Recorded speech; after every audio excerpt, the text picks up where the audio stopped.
LoveLore Library. Chapter 171. Xiao Lulang retracted his foot from the suspension bridge. Are you going or not? If you're not, move aside. A burly man behind him rudely pushed Xiao Lulang to the side. Hey! Why are you pushing people? Lulang!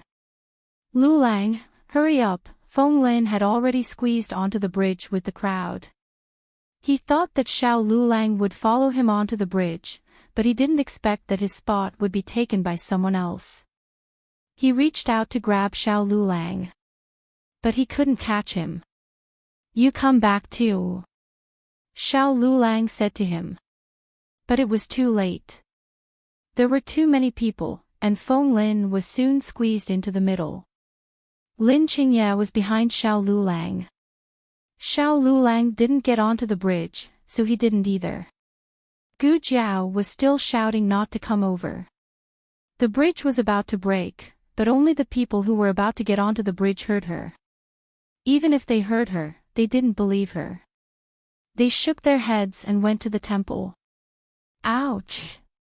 Feng Lin was pushed across the bridge.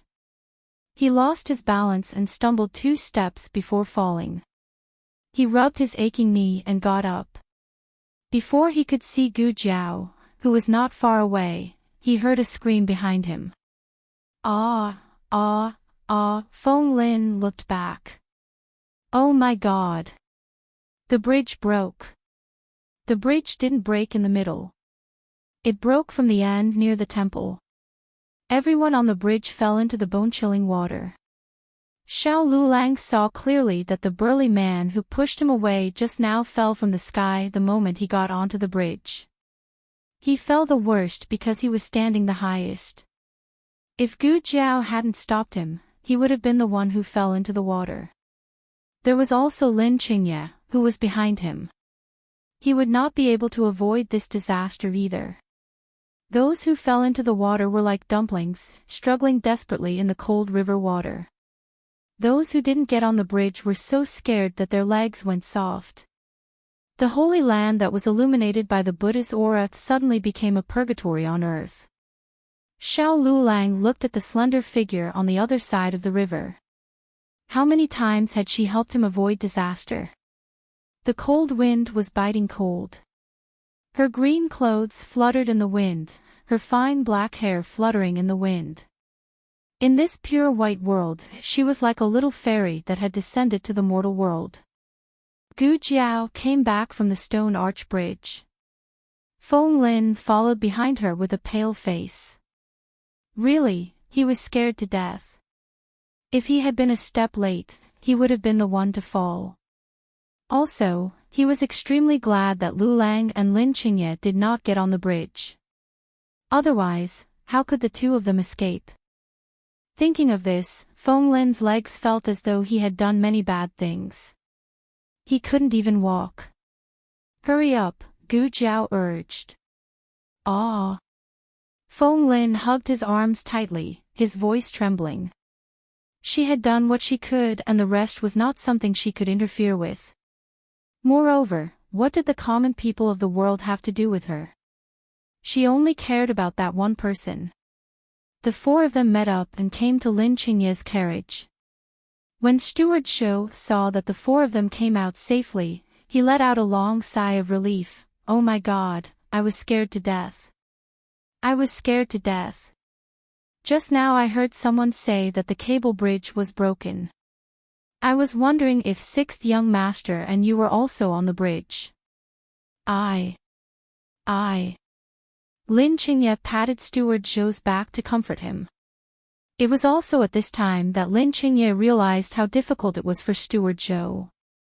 Perhaps people who had survived a disaster were especially fragile. In his heart, he had always treated Steward Zhou as a servant. At this moment, he inexplicably saw some of his old father's shadow in Steward Zhou. Lin Qingye's nose turned sour. Get on the carriage. Steward Zhou said with a choked smile. The 4 of them got on the carriage.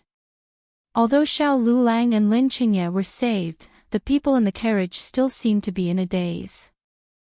Feng Lin and Lin Qingye did not hear Gu Jiao's words. They only thought that Xiao Lulang could not get on the cable bridge because he was pushed away by someone. The two of them were too shocked by the incident and forgot to ask Gu Jiao how she came to be here.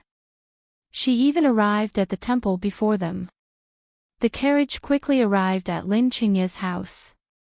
Steward Zhou lifted the curtain and smiled at Lin Qingye and Feng Lin. Sixth young master Feng, please get off the carriage first. I will send top scorer Xiao and Lady Xiao back. Oh. Lin Qingye replied and got off the carriage with Feng Lin. The two of them needed to calm down. The carriage continued to move towards Jade Water Alley. Steward Zhou sat in the carriage with the coachman. Only Xiao Lulang and Gu Jiao were left in the carriage. Xiao Lulang glanced at Gu Jiao. She always carried a basket with her medicine box inside. Today, she did not bring anything. It was obvious that she was in a hurry. He looked at her without blinking. How did you know that the cable bridge would break? Gu Jiao said without changing her expression. Oh, a few days ago, a patient came to the clinic. He just came back from Puji Temple. He said that the cable bridge had not been repaired for a long time. He was afraid that it would not last long. Today is the first day of the new year. With so many people fighting for the first incense, the cable bridge would not be able to withstand your weight. In her previous life, she had undergone lie detection training. She could even control her facial expressions. Xiao Lulang looked at her deeply, but there are two bridges there. How did you know that we would take the longer route and use the cable bridge? Did you know in advance that there would be a noble coming this morning and sealing the stone arch bridge? Gu Jiao spread her hands. Of course I didn't know.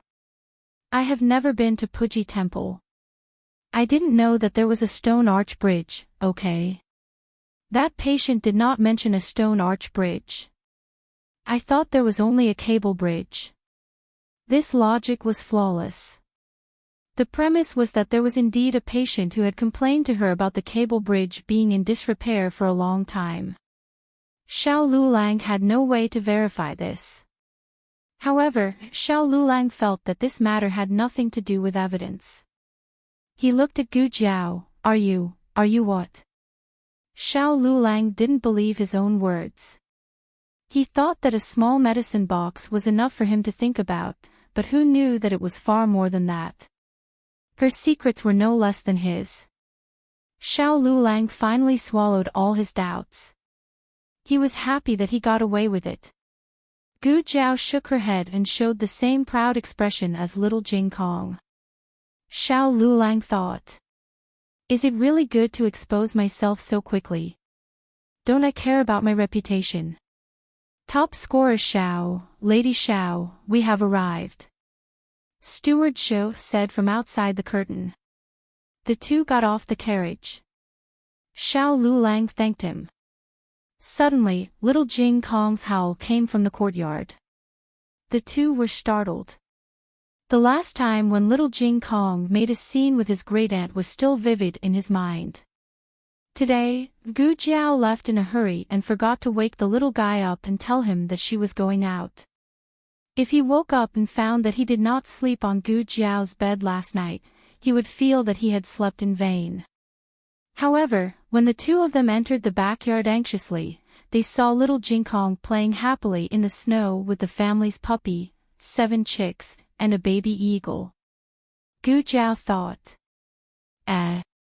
Am I not important anymore?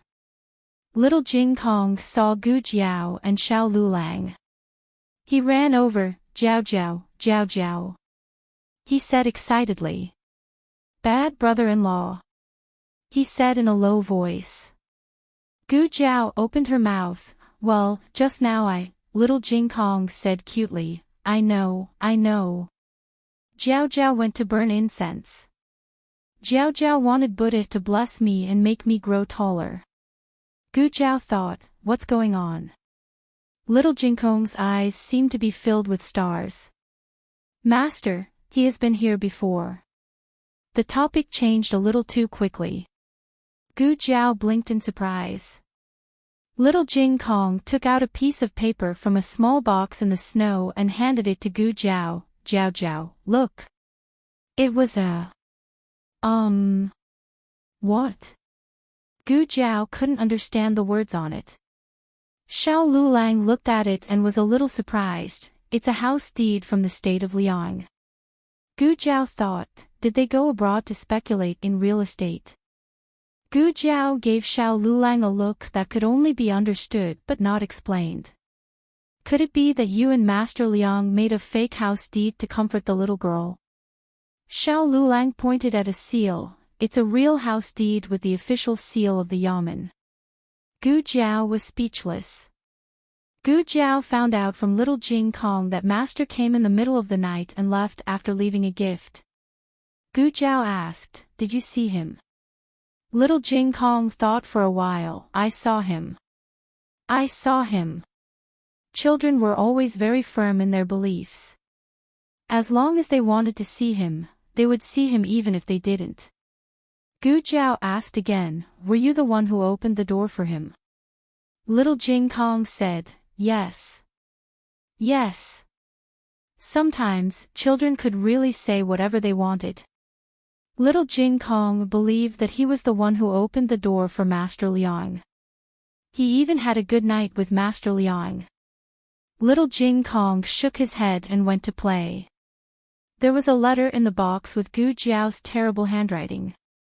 In the letter, she said that she was going to grab the first incense and asked Buddha to bless Jing Kong and make him grow taller. She was afraid that he wouldn't be safe if he slept alone, so she carried him to her grandaunt's bed first. Gu Jiao looked at Xiao Lulang. This can't be real, right? Xiao Lulang shrugged, it's not me. He really couldn't write this kind of handwriting. The old chancellor next door finally recovered from his exhaustion. It was easy for him to imitate famous names and paintings, but imitating his little benefactor's handwriting almost cost him his life. The news of the broken cable bridge was so big that it couldn't be suppressed. It spread to the palace at night. The person who blocked the road was also found out. It was the Crown Princess.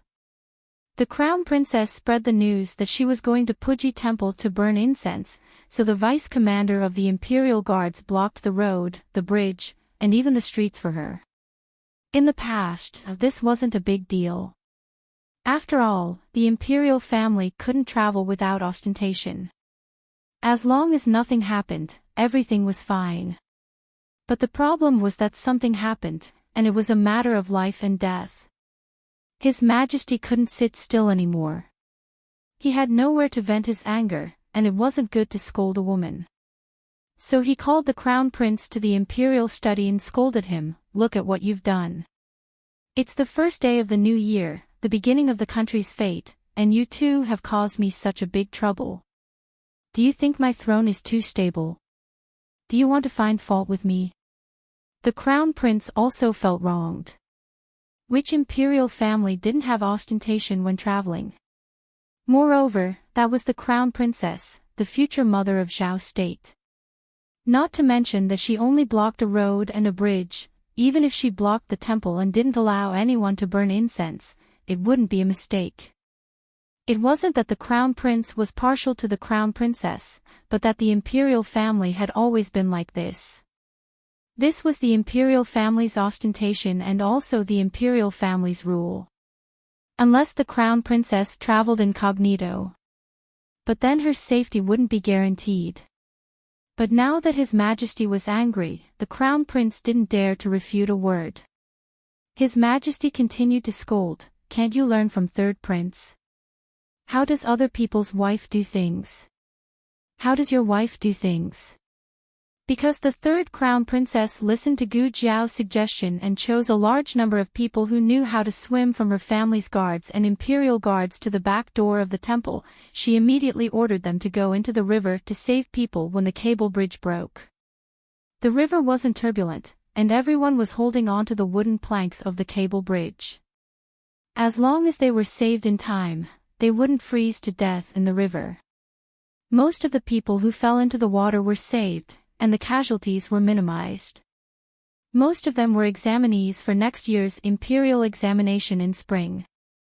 It could be imagined that if they weren't saved, the entire imperial court would lose a lot of talents. His Majesty used to have a good impression of the crown princess. After all, she was someone who had an engagement with the young chancellor. The two grew up together. That child was so outstanding, so how bad could she be? This marriage back then was a bit inappropriate. The crown prince was Xiao Heng's cousin. How could he ask for the hand of his cousin's widow? But when Lin Lang was really outstanding, Xiao Heng had passed away for so long, and the crown prince really liked her. After much consideration, His Majesty still agreed to this marriage. When Lin Lang didn't disappoint the imperial family. Although her family background wasn't outstanding among the prince's wives, her talent, breadth of mind, vision, and ability were far better than the other daughters-in-law of His Majesty. His Majesty didn't expect this kind of thing to happen today. His Majesty continued to scold, "Do you know how much resentment the people have now? If it wasn't for third prince's wife who saved everyone in time, your imperial father would have written an edict of self-condemnation tomorrow." The emperor of a country would only write an edict of self-condemnation to the world when he made a huge mistake. This was no different from slapping the imperial family's face. No emperor was willing to write an edict of self-condemnation. This would be recorded in the annals of history and be infamous for 10,000 years. The crown prince was scolded badly. After a full 2 hours, he held his sore knees and returned to the Eastern Palace. The third prince's wife had made a great contribution. His Majesty rewarded her with 1,000 taels of gold and issued an imperial edict, conferring the third prince the title of Rui Wang and the third prince's wife the title of consort Rui Wang. This was the first prince to be conferred the title of king after the crown prince. Logically speaking, the title should start with the eldest prince. But none of the civil and military officials objected. There was no other way. There were so many lives, so many future pillars of the imperial court. Even the censorate, who had the most poisonous mouth, was silent. The third prince should be called Rui Wang now. Rui Wang brought his wife into the palace and kowtowed to His Majesty to thank him for his kindness. His Majesty was very happy. He used to think that this son wasn't very promising, but his wife was so capable. At least he and consort Yu had good taste in choosing people. His Majesty asked Rui Wang to play 2 games of chess. Consort Rui Wang went to pay her respects to the Empress, then to noble consort Zhuang and consort Yu. After that, she wandered around the imperial garden. After a while, she arrived at the entrance of the Eastern Palace. "You." She pointed at Maid Su. "Go in and report that this Wang Fei requests an audience with the crown prince consort." "Yes." Maid Su braced herself and went in. Not long after, female official Su walked out, followed by a granny with a smile on her face. The granny said, "So it's consort Rui Wang. Apologies for not going out to meet you, but it's not convenient for the crown prince consort to receive guests right now." Consort Rui Wang smiled and said, "Isn't it just being grounded by imperial father? It's not like you want her to come out. I'll go in and see her." After saying this, she didn't care whether the granny invited her in or not. She lifted her skirt and crossed the threshold, heading towards the crown prince consort's eastern courtyard. The crown prince consort was sitting on a cushion in the warm room, copying Buddhist scriptures. "Oh, what are you doing, sister-in-law?" Consort Rui Wang walked in with raised brows. Consort Rui Wang. "Withdraw." A palace maid wanted to go forward to stop consort Rui Wang but was stopped by the crown prince consort. The palace maid retreated obediently. Consort Rui Wang sat down on the cushion across from her. However, Maid Su didn't dare to follow in and waited outside the door with the Eastern Palace's granny and palace maid. The Crown Prince consort gently put down her brush and looked at Consort Rui Wang with a composed expression. "May I ask why Consort Rui Wang has come to find me today?" Consort Rui Wang said with a smile, "I heard that you were grounded. I was afraid that you would be bored, so I came to relieve your boredom. Don't blame me for coming late. I also only heard this morning that you were grounded." The Crown Prince consort didn't respond. She picked up her brush and continued to copy Buddhist scriptures.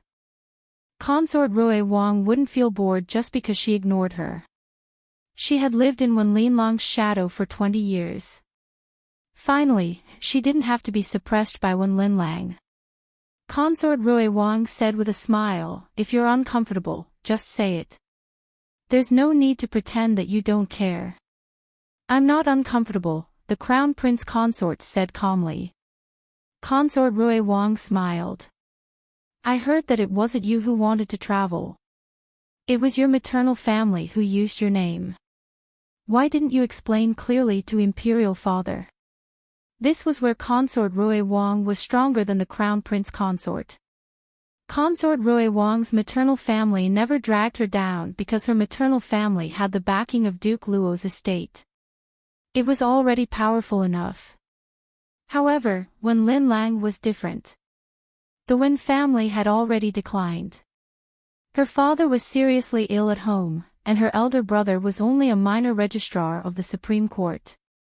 Consort Rui Wang naturally understood that the Crown Prince consort couldn't explain. Some things would only make things worse the more they were explained. It would also give His Majesty the impression that she could only shirk responsibility if something happened. The Crown Prince consort said carelessly, "I heard that before the cable bridge broke, Consort Rui Wang was already gathering people. I don't have any other intentions. I just want to ask how Consort Rui Wang could predict the future." Consort Rui Wang glared at her. "What do you mean? Are you suspecting that I purposely broke that bridge?"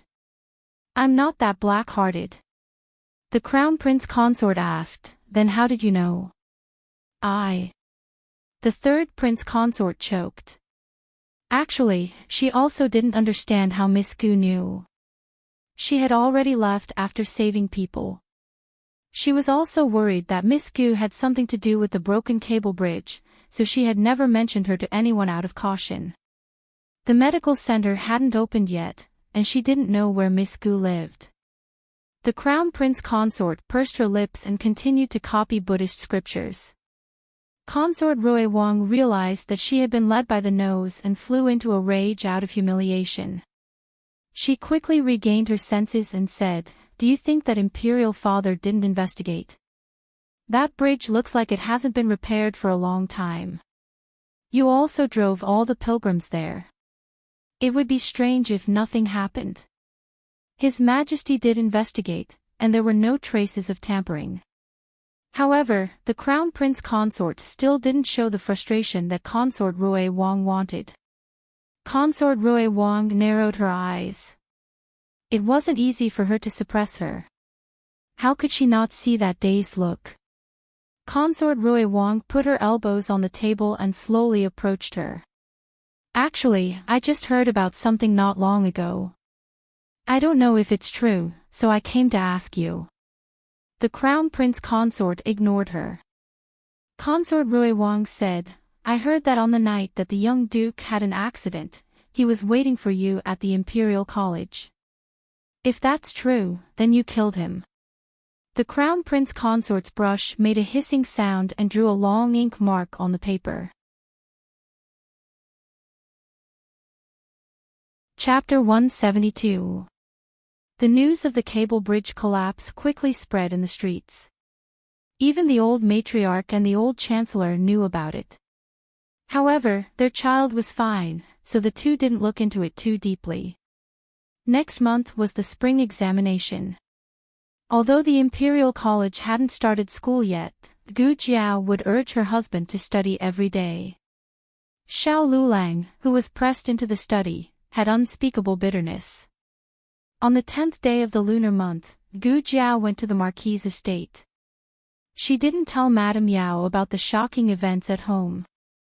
Nanny Fong came to Jadewater Alley every few days, so she knew a bit. Gu Jiao told her not to say anything. Nanny Fong listened to Gu Jiao more and more now, so she really didn't say a word. Madame Yao's condition was good. Gu Jiao thought that if this continued, it wouldn't be long before she could stop taking antidepressants. The flowers in the plum garden have bloomed. Let's go take a walk in the plum garden, Madame Yao said to her daughter. Gu Jiao grunted, okay. After a pause, she thought of something and said to Nanny Fong, call Gu Jinyu over. Ah. Nanny Fong was stunned. Didn't eldest miss always get along with second miss? Why did she suddenly call her over? Madame Yao also looked at her daughter in surprise, then said to Nanny Fong, go. Yes. Nanny Fong went to Gu Jinyu's courtyard. When she heard that Madame Yao and Gu Jiao had called her to visit the plum garden, she didn't say anything. She changed her clothes and went. Recently, because of the broken bridge incident, the harem was more peaceful than in previous years. Every year, Consort Shu would call her into the palace to accompany her at this time, but not this year. She went to the plum garden. Seeing Madame Yao and Gu Jiao sitting intimately together, her heart ached, but she smiled and walked over. Mother, older sister. Madame Yao's gaze fell on her thin jacket, and she said angrily, why did you come out wearing so little? Aren't you afraid of catching a cold? How do your maidservants serve you? Gu Jinyu smiled innocently. I was too anxious to see mother and elder sister. I was too happy and forgot. Yao Shi quickly had the madam's servants bring her a cloak and put it on. Gu Jinyu looked at Gu Jiao and asked gently, so elder sister likes plum blossoms? Okay. Gu Jiao answered perfunctorily. Gu Jinyu continued, then I'll pluck a few stalks and place them in a vase for elder sister. No need. She didn't really like him. Yao Shi walked for a while before she could no longer continue. Seeing that the two sisters were in a good mood, she said to the two of them, I'm going to sit in the pavilion for a while. You can give me your rewards, don't worry about me. Gu Jinyu thought that Gu Jiao would refuse. After all, Gu Jiao never liked to be with her. But Gu Jiao didn't. Gu Jiao walked forward silently. Gu Jinyu was a little confused. Did this sister take the wrong medicine today? She followed her suspiciously. Gu Jiao walked and walked until they left Plum Garden. Where does elder sister want to go? Gu Jinyu asked with a smile. Just walking around. Gu Jiao said. Mentioning this, Gu Jinyu felt a sense of superiority. Marquis Ding Han's manor is very large. Apparently, it was once the residence of a prince. Later, it was bestowed to grandfather by the previous emperor. Grandfather likes the fish pond in front the most. Does elder sister want to go take a look? Yes. Gu Jiao was surprisingly cooperative. Gu Jinyu was shocked again. She brought Gu Jiao to the pavilion next to the fish pond. There was fish food there all year round. When the masters of the manor came here, they could use it to feed the small fish. But now that the lake had frozen over, it was not easy to feed them. Gu Jinyu, if elder sister likes the manor, you can consider moving back. I can give Qingyi Yuan to elder sister. What's over there? Gu Jiao suddenly pointed to the back of the mountain and asked. Gu Jinyu's words were interrupted and she was displeased, but she still patiently replied, it's the back of the mountain. My 3 brothers often go there. Gu Jiao, who went there today? There was movement in the back of the mountain, but Gu Jinyu could not hear it with her hearing. It seems to be second brother. Gu Jinyu remembered that when she came over from her courtyard, she saw second brother go in the direction of the back of the mountain. Madam is calling for you. Gu Jiao said. Ah. Gu Jinyu looked back. How come I didn't hear it? Gu Jiao's expression did not change. I think I heard it. Gu Jinyu, then, does elder sister want to go back? Gu Jiao, I don't want to. Gu Jinyu, talking to this person was always enough to anger her to death, even if the other party was not insulting her. Gu Jinyu pinched her fingers and said, then elder sister, wait for me here. I'll be right back. After Gu Jinyu left, Gu Jiao turned around and went to the back of the mountain. Gu Qingfeng was picking fruits in the back of the mountain. For some reason, Gu Qinglin insisted on eating the wild fruits in the back of the mountain. This kind of fruit was red and slightly smaller than hawthorn. It could be grown in the snow and did not taste good, but Gu Qinglin was a child and loved to eat this kind of strange thing. Gu Qingfeng was picking when he suddenly felt a murderous aura coming towards him. His figure dodged the attack. Then, he tapped the ground with the tip of his foot and quickly turned around. When he saw that the person who came was Gu Jiao, his expression instantly froze. Gu Jiao raised her hand and broke off an icicle hanging from a tree branch. It was as long as an arm. She used the icicle as a blade and coldly slashed it at Gu Qingfeng. Gu Qingfeng was vigilant to see if she had attracted anyone else and almost did not dodge. Gu Jiao did not show any mercy. If not for his good reflexes, his throat would have been pierced by the icicle. What are you doing? Gu Qingfeng gritted his teeth and asked. Gu Jiao weighed the icicle in her hand and fiercely swung it at the other party. Gu Qingfeng finally took out his hidden weapons. One of the hidden weapons smashed the icicle and the other two flew towards Gu Jiao. Gu Jiao's waist bent backward at an incredible angle. The hidden weapon flew past her flat waist and abdomen and nailed into the parasol tree behind her with 2 thuds. She could dodge that. Gu Qingfeng narrowed his eyes. That day, you secretly took off my mask. You're wrong.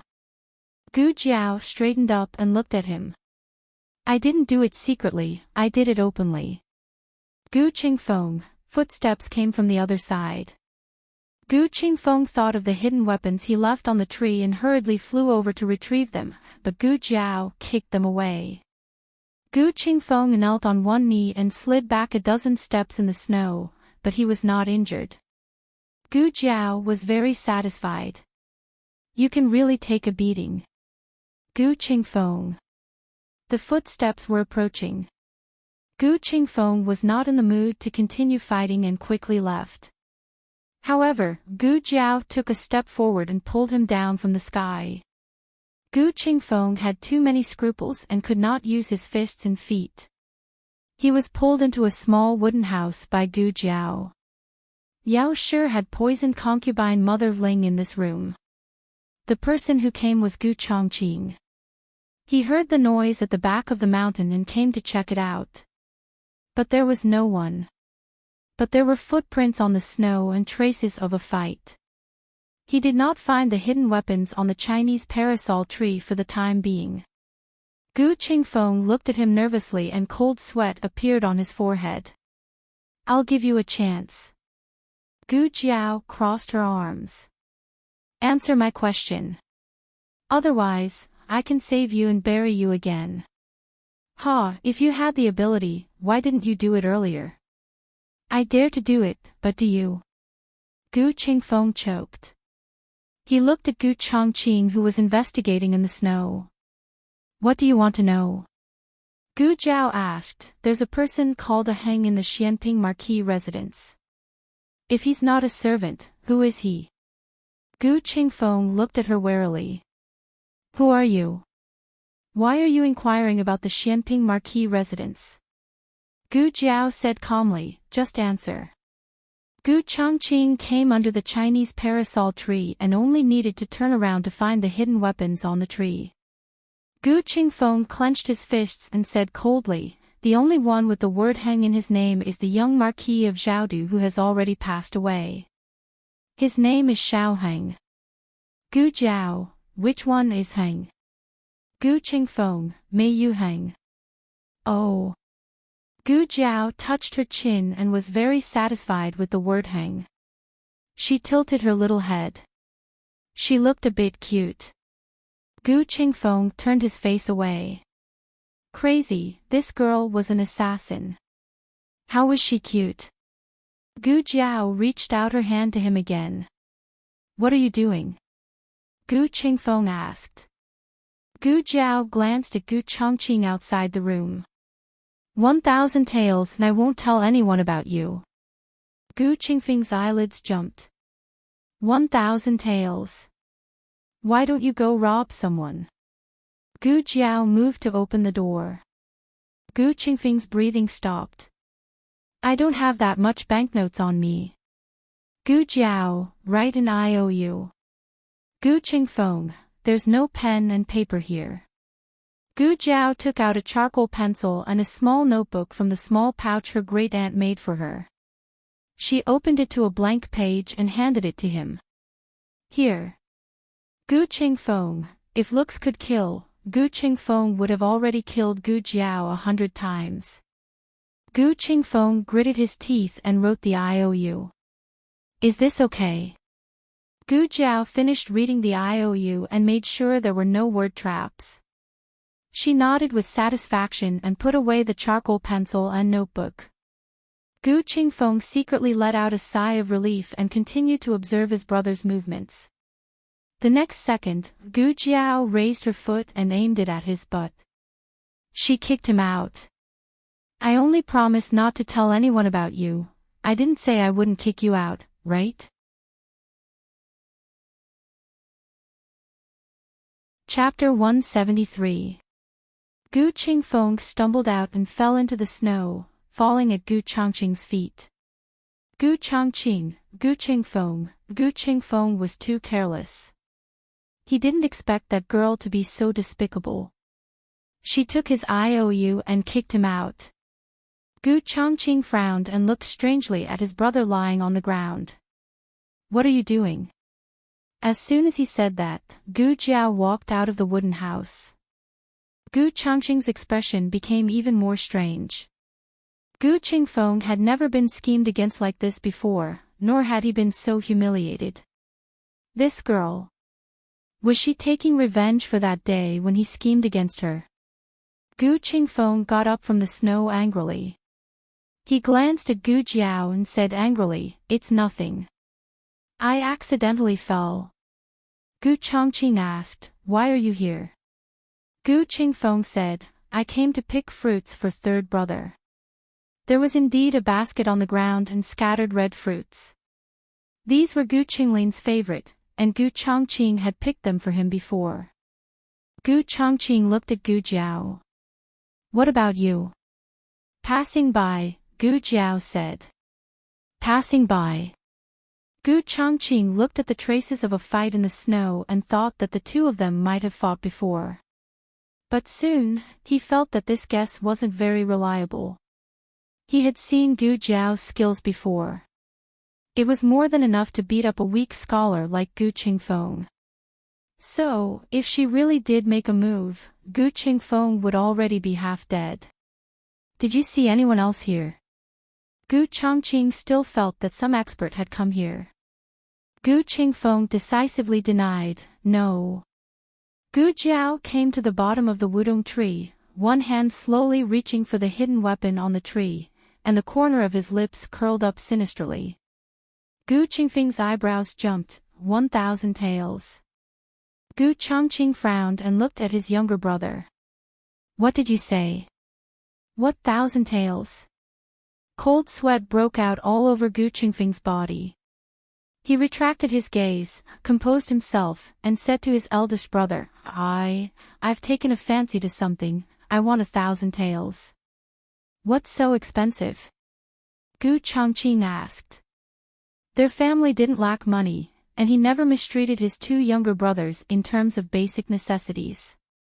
However, there was a limit to everything, and they couldn't be too extravagant. Gu Qingfeng opened his mouth and said with a calm expression, "It's an antique painting." Gu Jiao pulled out the hidden weapon and put it in his pocket. Soon, she looked at the second hidden weapon and smiled evilly. Gu Qingfeng's entire body felt unwell. Add another 1,000 taels. This brother of hers must have taken the wrong medicine. Gu Changqing raised his hand and touched his forehead. He didn't have a fever. He was just sweating. I remembered wrong. The other party said 2,000 taels. Gu Qingfeng tried his best to cover up his lie. I was just wondering if you have any money to lend me. Gu Changqing sternly refused. No, you're not allowed to buy such expensive things. Gu Qingfeng, oh. Gu Jiao pulled out the second hidden weapon and put it in her pocket. She took out her small notebook and charcoal pencil and went in front of Gu Qingfeng. I didn't study much, and there are a few words that I don't know how to write. I'll have to trouble second young master to write them for me. Gu Qingfeng gritted his teeth and took the small notebook. Gu Changqing's brows furrowed. Gu Qingfeng quickly finished writing the IOU and returned the notebook and charcoal pencil to Gu Jiao. Gu Jiao put it away with satisfaction. At this moment, Gu Jinyu came over. Elder sister. Elder brother. Second brother. She bowed to the two with a surprised expression, as if she hadn't seen them before. The two brothers weren't very happy at the moment. Gu Qingfeng was unhappy because he had been extorted of 3,000 taels. Gu Changqing didn't know why. The two didn't speak to Gu Jinyu and left with cold expressions. Gu Changqing had clearly brushed past Gu Jiao, but he seemed to have thought of something and paused in his steps. He turned back and said to Gu Jiao, I also studied. Gu Jiao.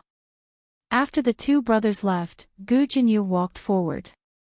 His eyes shifted as he asked, Elder sister, why are you here? What did eldest brother and second brother say to you just now? I think second brother even wrote some words for you. What did he write? Nothing. Gu Jiao tied the ribbon of the embroidered pouch. Gu Jinyu clenched her fingers. Ever since the broken porcelain vase incident, the three brothers in the residence hadn't spoken to her for a long time. But just now, she had seen eldest brother, second brother and Gu Jiao talking here for a long time. She tightened her grip on her handkerchief and said gently to Gu Jiao, Elder sister, mother doesn't like us interacting with the three brothers. Don't talk to them in the future, and don't go near them. Mother will be unhappy. Let's go back. Gu Jiao didn't reply and turned to walk back to the plum garden. Gu Jinyu's face darkened with jealousy as she looked at her dashing back. Big brother. Gu Qingfeng, who had been walking halfway, suddenly spoke, have you seen that girl? You didn't ask who she was just now. Although that girl had come to the residence a few times, she had only visited Madame Yao and had never paid respects to the old madam or her brothers. He had seen her because Gu Jinyu and Ling Shuixian had broken eldest brother's porcelain vase. She had accompanied Madame Yao to the courtyard to pick up Gu Jinyu. But at that time, eldest brother had been practicing swordplay at the back of the mountain. By the time eldest brother had returned to the courtyard, she had already left the residence. Could it be that the two of them had acknowledged each other at that time? And had instantly turned from enemies to friends? He hadn't sensed any repulsion towards that girl from eldest brother today. Gu Changqing paused and said, I have. Gu Qingfeng, when? Gu Changqing, why are you asking this? I haven't asked you yet. Why were you with her at the back of the mountain just now? Were you fighting in the room? Gu Qingfeng cleared his throat. Why would I fight with her? I'm her older brother, after all. Why would I bully her? But if she isn't my younger sister at all, then it's a different matter. After that, the two brothers didn't speak again. Gu Qingfeng's courtyard was closer, so he arrived first. The moment he stepped over the threshold, he suddenly turned around and looked meaningfully at Gu Changqing. Eldest brother, you didn't say just now that we only have one younger brother and no younger sister. Gu Changqing's pupils shrank. Gu Qingfeng smiled coldly. Eldest brother, have you forgotten how mother died? Gu Changqing opened his mouth and stopped talking. Gu Qingfeng snorted and turned to enter the room. Gu Qinglin had fallen asleep on Gu Qingfeng's bed. Obviously, he was too bored waiting for fruit and fell asleep. Gu Qingfeng looked at him with a complicated expression and walked over to cover him with a blanket. After a while, the servant reported that concubine Ling had arrived. The late madam had passed away early, so concubine Ling had been taking care of the three brothers all these years. Gu Changqing was more independent and had been by the old duke's side all year round. He wasn't as close to concubine Ling as the Gu brothers. Concubine Ling carried a food box and entered the room with a smile on her face. She saw Gu Qinglin on the bed and smiled in surprise. Oh, why is Lin her sleeping? Gu Qingfeng invited her to sit at the table. It's so cold today. Why did concubine Ling come over? Concubine Ling smiled gently. The kitchen roasted venison. I brought some over. By the way, you don't look well these days. Do you miss your mother? Sister's death anniversary is coming soon. I was thinking of taking the three of you to the cemetery to light incense for her. Gu Qingfeng nodded. I'll listen to concubine Ling. When concubine Ling first entered the marquis's mansion, the three brothers were actually a little repulsed by her. But concubine Ling said to them, I didn't enter the mansion to replace sister as your mother. I came to take care of you for sister. From now on, I will treat you as my own flesh and blood. I won't give birth to annoying younger siblings for you. I only have 3 children, and that is you. Concubine Ling did it. She had been devoted to the 3 brothers all these years. She was more like a mother than a real mother. It was only because they already had a place for their mother in their hearts that they couldn't treat concubine Ling like a real mother. However, it was also because of this that they felt guilty and wanted to make it up to concubine Ling in other ways. Gu Qingfeng once asked concubine Ling if she wanted anything. At that time, he thought that as long as concubine Ling asked, he would even get the position of head wife for her. But concubine Ling shook her head. She patted his head and said gently, concubine Ling doesn't want anything. As long as the 3 of you are well, concubine Ling will be satisfied. Such a selfless and kind woman was much better than that evil woman, Yao Shi. Yao Shi killed their mother, stole their father, and gave birth to an annoying younger sister and brother with their father. Their father no longer had any eyes for them. There was a saying that was right. If you had a stepmother, you would have a stepfather. Every time Gu Yan argued with them, regardless of whether it was their fault or not, their father would only punish them. Their father couldn't bear to touch a single hair on Gu Yan's head. When their mother was alive, she said that she loved plum blossoms the most. Their father found it troublesome. It went in one ear and out the other. After Yao Shi entered the manor, she only took a few more glances at a plum blossom. Their father specially made a plum garden for Yao Shi. Towards Yao Shi and her child, Gu Qingfeng was both jealous and hateful. However, their father didn't seem to like Yao Shi's biological daughter. Instead, he doted on Gu Jinyu, who had been by his side since young. This was really interesting. Feng er. Concubine Ling called out to him. Ah. Gu Qingfeng came back to his senses. Concubine Ling smiled. Do you have any objections to what I said just now? Gu Qingfeng said seriously, no, concubine Ling has always done things well. Just do as concubine Ling says. Concubine Ling stood up and said gently, okay, then I'll get someone to prepare the offerings. This was a great opportunity to take back her position. She would definitely do it beautifully. Chapter 174. In Gu Changqing's study, the candlelight flickered. A secret guard entered in a flash and bowed to him with cupped hands. Your Highness. Gu Changqing's face was hidden in the dark, and his entire person seemed cold. He looked at the shadow guard. How is the investigation going? The shadow guard bowed. We haven't found them. Gu Changqing's thick brows furrowed. Not a single one. Back then, my mother had at least 7 or 8 servant girls and 4 or 5 nannies in her room. How come we can't find them? This was really strange. Just like the servants that accompanied Yao Shi when she gave birth, they had all disappeared. Yao Shi didn't have many servants with her when she gave birth. There were 2 young servant girls and an old nanny. The old nanny had passed away, and the young servant girls had married far away and couldn't be found. Yao Shi didn't have a high birth, so her servant girls didn't have a strict background. However, Madame Ling Ling's servants had all been carefully selected and could be traced back to the previous 3 generations. It was impossible for them to disappear without a trace. The shadow guard said those were the servants that the previous madam brought over from her maternal family. If we really want to investigate, we have to start with the Ling family. However, the Ling family was Gu Changqing's tenant. He had always trusted them.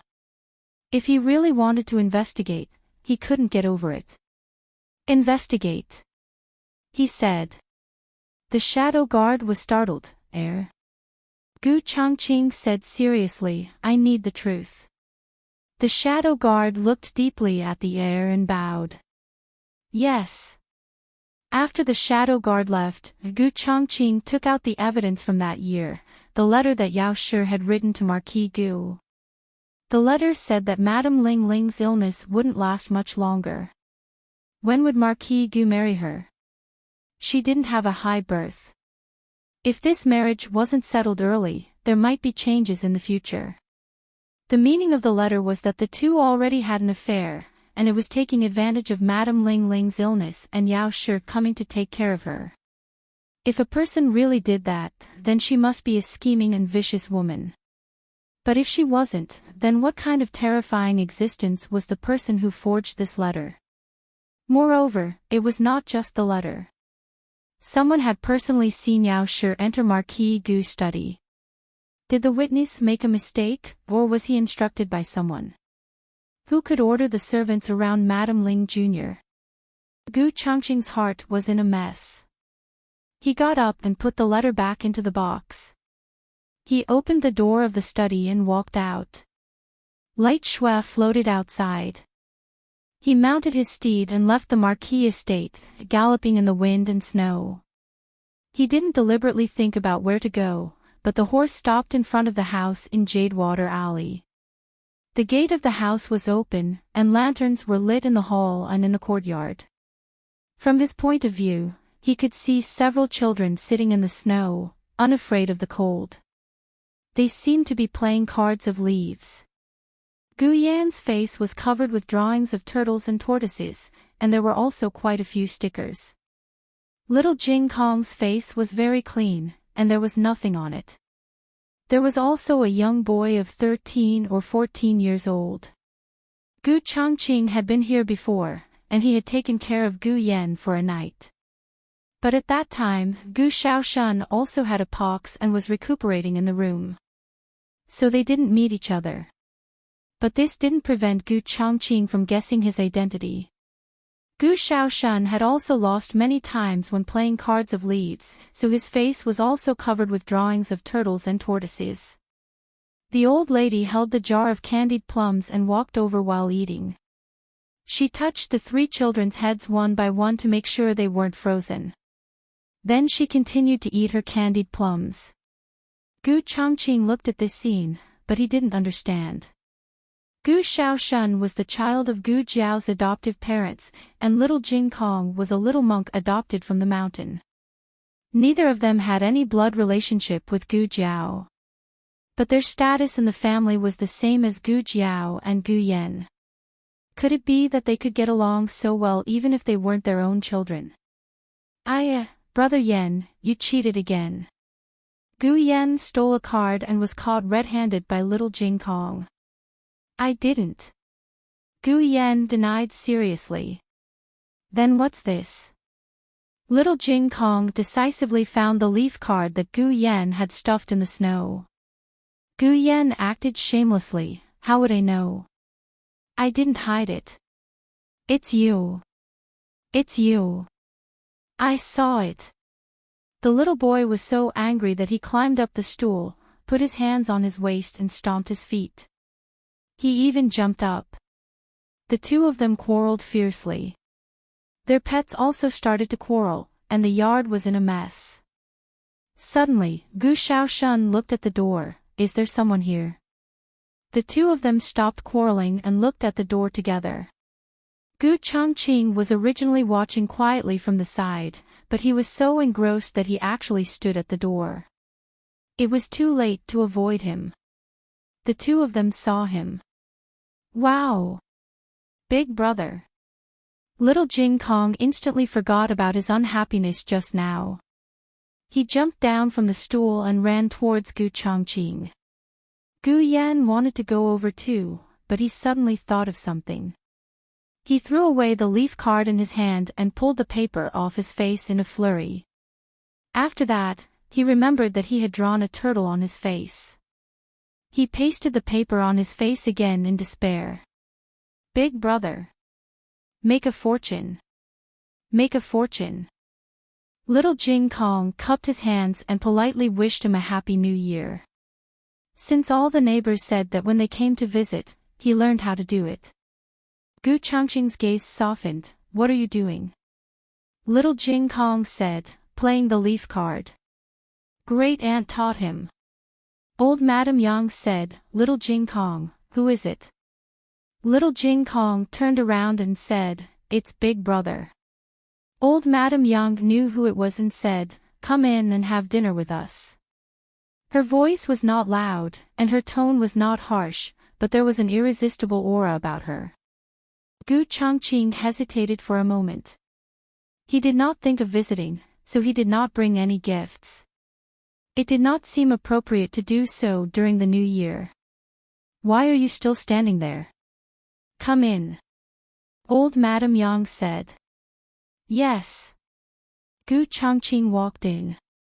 He first greeted old Madame Yang. Strangely, he greeted her as a ruler and his minister. Even he himself was stunned by his own subconscious action. Fortunately, old Madame Yang and the others did not mind. Gu Yan lowered his head so that old Madame Yang could not see the turtle on his face. Gu Chongqing looked at Gu Yan's timid look and could not help but chuckle. Hearing his laughter, Gu Yan's entire body felt unwell. She decisively turned around in the snow and turned her back to him, giving him a big look at the back of her head. The old chancellor took Xiao Lulang to visit his critically ill old friend. Dinner was prepared by Gu Jiao. It was not as lavish as the Lord Protector's mansion, but it tasted different from when they were young. The atmosphere at the dinner table was not so serious, and the family ate happily. Gu Chongqing even regretted not staying the previous 2 times. After dinner, little Jing Kong asked him, Big brother, do you want to play cards? I don't know how to play. Gu Chongqing grew up under the strong pressure of old Marquis Gu. The path of growth was very strict, and playing had nothing to do with him. In his mind, he should not play, and could not play. Otherwise, he would not be a qualified successor. Little Jing Kong tilted his head and said, It's okay, Great Aunt can teach you. Great Aunt is awesome. The 3 of them were all taught by Great Aunt. Little Jing Kong was the smartest one. He could learn as soon as Great Aunt taught him. He often defeated Gu Yan and Gu Shaoshan. Gu Chongqing hesitated. Gu Jiao curved her lips and said, You can play during the new year. Gu Yan also nodded. In fact, even old Madame Gu, who loved her grandson so much, did not tell him that it was okay, he could play. Gu Chongqing seemed to finally break the shackles on his back. He took a deep breath and said, well, well. Gu Jiao said, let's play in Great Aunt's room. It's warm there. I'll get something to eat. Old Madame Gu rolled her eyes. Gu Changqing's clothes and temperament were extraordinary, and his face was full of righteousness. At the table, one could see that he was a silly man with a lot of money. Old Madame Gu said, it's too embarrassing to draw a turtle in front of the guests. Give me 10 copper coins, the smallest one. Little Tycoon Jing Kong had just received the rent. There was a lot of money, so there was no pressure at all. Gu Xiaoshan also had some New Year's money from Gu Jiao. Gu Yan was the most miserable. His New Year's money was not enough to pay off Little Jing Kong's debt. He worked in Little Jing Kong and earned money through hard work. He earned more than 10 copper coins a day, and he shoveled chicken poop until his hands went soft. But compared to drawing a turtle in front of Gu Changqing, he would rather lose his money. At most, he would owe Little Jing Kong another debt and have to shovel chicken poop for him for a few more days. Little Jing Kong, friendly reminder, your shoveling of chicken poop is scheduled until next year. I really don't know how to. Gu Changqing blushed with shame. Old Madame Gu never allowed him to lose his will to play games. He didn't even know the leaves and took a long time to figure out which one was which. If I don't play well, please don't mind. In the end, he defeated Little Jing Kong in a second. Little Jing Kong.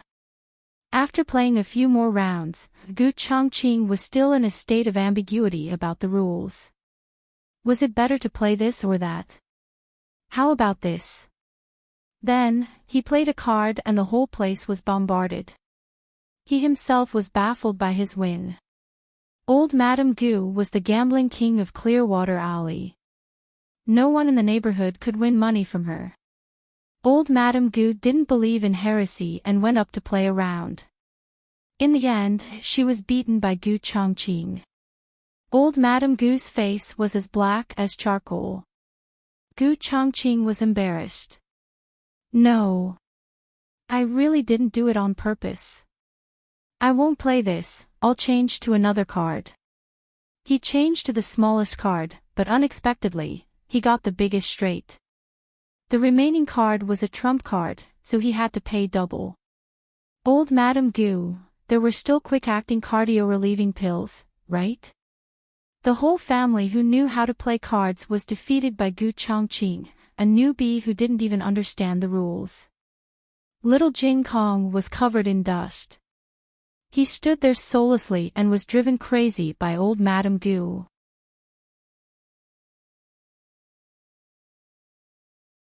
Chapter 175. Gu Changqing won so much money that his hands went limp. Old Madame originally wanted to find a spendthrift to empty his wallet, but who knew that she would lose everything? She held Little Jing Kong's head and couldn't wait to howl to the sky, Little Jing Kong, I finally grew a few strands of hair, but you almost blew them all away. Gu Changqing was like a child who did something bad behind his parents' back. His cold handsome face was flushed with excitement. No wonder his younger brothers liked to play so much. It was really interesting. Of course, he enjoyed the process, not the money he won. It was already embarrassing to come empty-handed, how could he take away the money? But Old Madame was a gambler. She could afford to win and lose, so she was determined not to accept Gu Changqing's return bet. Gu Changqing thought for a while and wrapped the money as New Year's money for the children. Gu Jiao looked at the crushed money in her hand and asked doubtfully, I have one too. Yes. Gu Changqing nodded. In his eyes, Gu Jiao and Gu Yan were the same age and were both children. If Gu Yan had one, then she would naturally have one too. Gu Jiao, who had always given out New Year's money to her family, received it for the first time. Actually, most of the money came from Old Madame. She gave out the most money today and lost the most. Although she also received a red packet from Gu Changqing, she couldn't make ends meet. Old Madam went back to the house and sharpened her kitchen knife. It was time to rob the private stash again. Old Chancellor in the carriage suddenly shivered and felt a chill down his spine. The old friend that the old Chancellor brought Xiao Lulang to visit was surnamed Feng. He was once a third-rank Honglu Temple official, which was on par with the Chancellor of the Imperial College. Of course, the old Chancellor was the one who was more respected in front of His Majesty. The old Chancellor was more proficient in the study of the dark side of officialdom.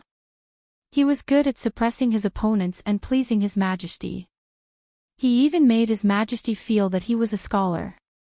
He really hit it well.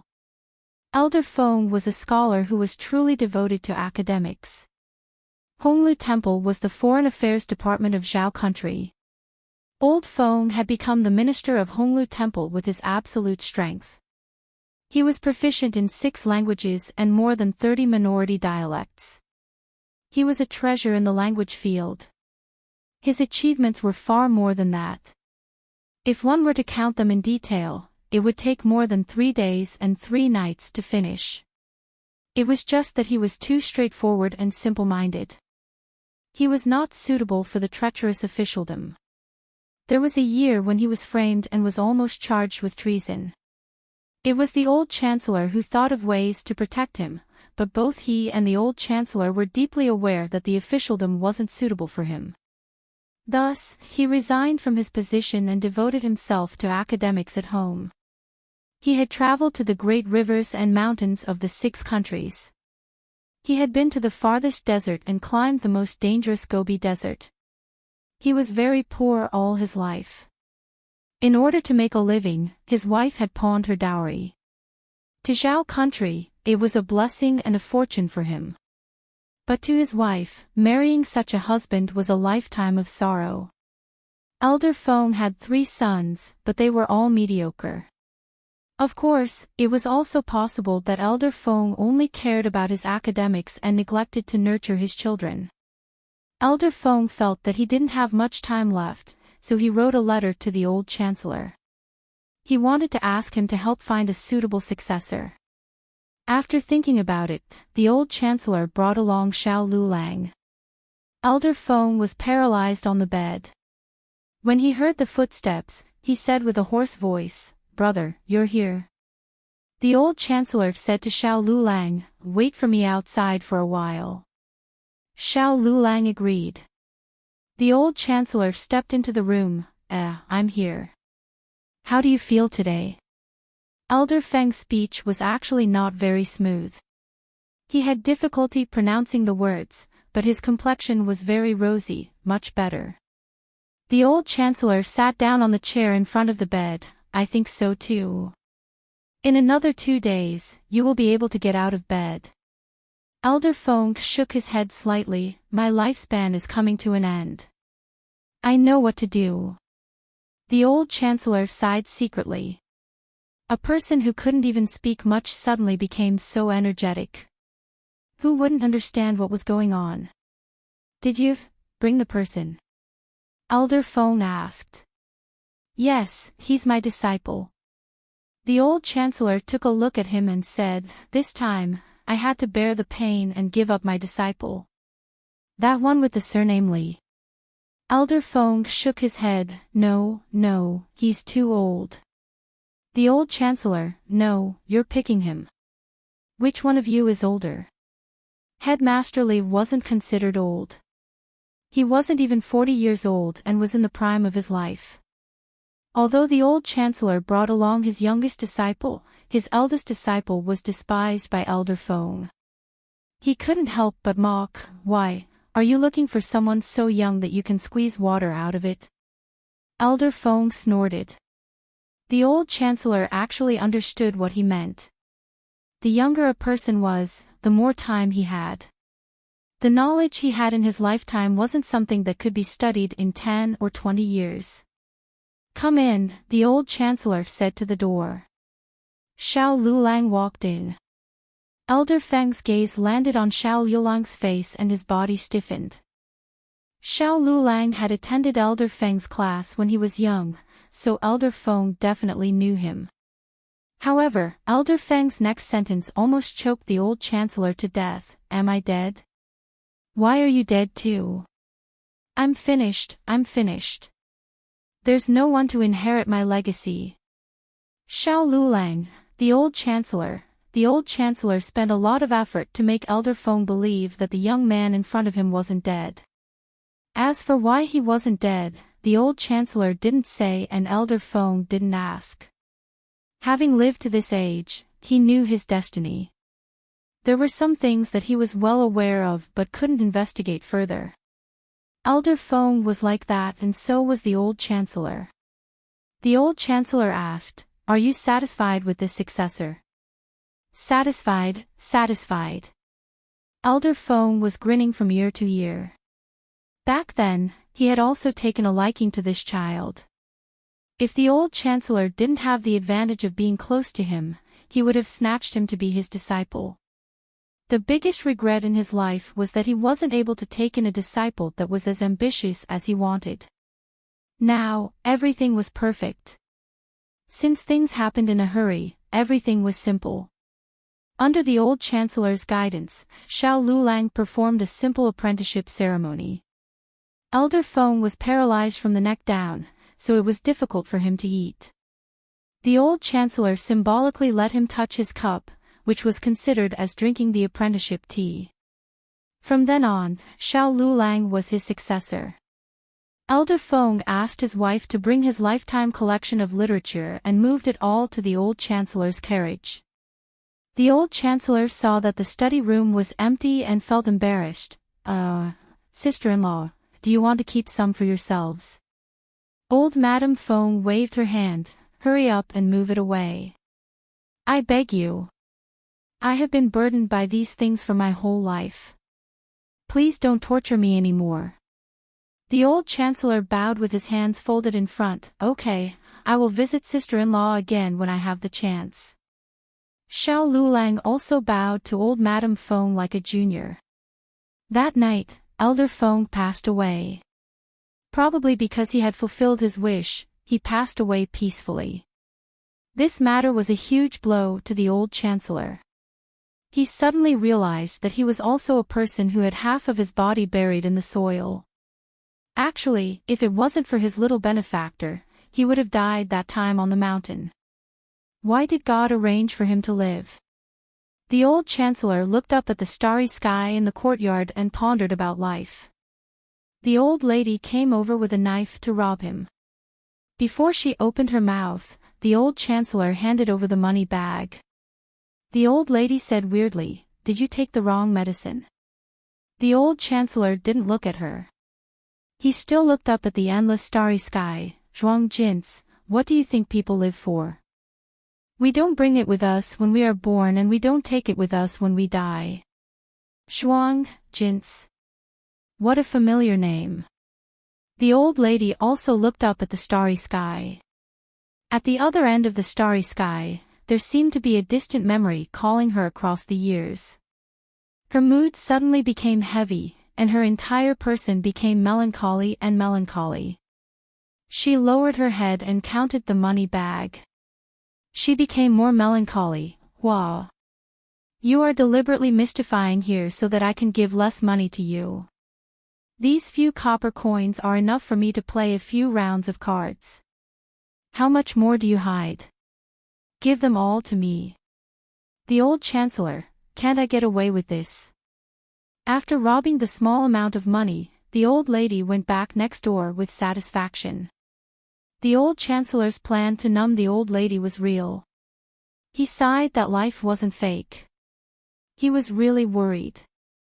He was afraid that he would die like Elder Feng one day.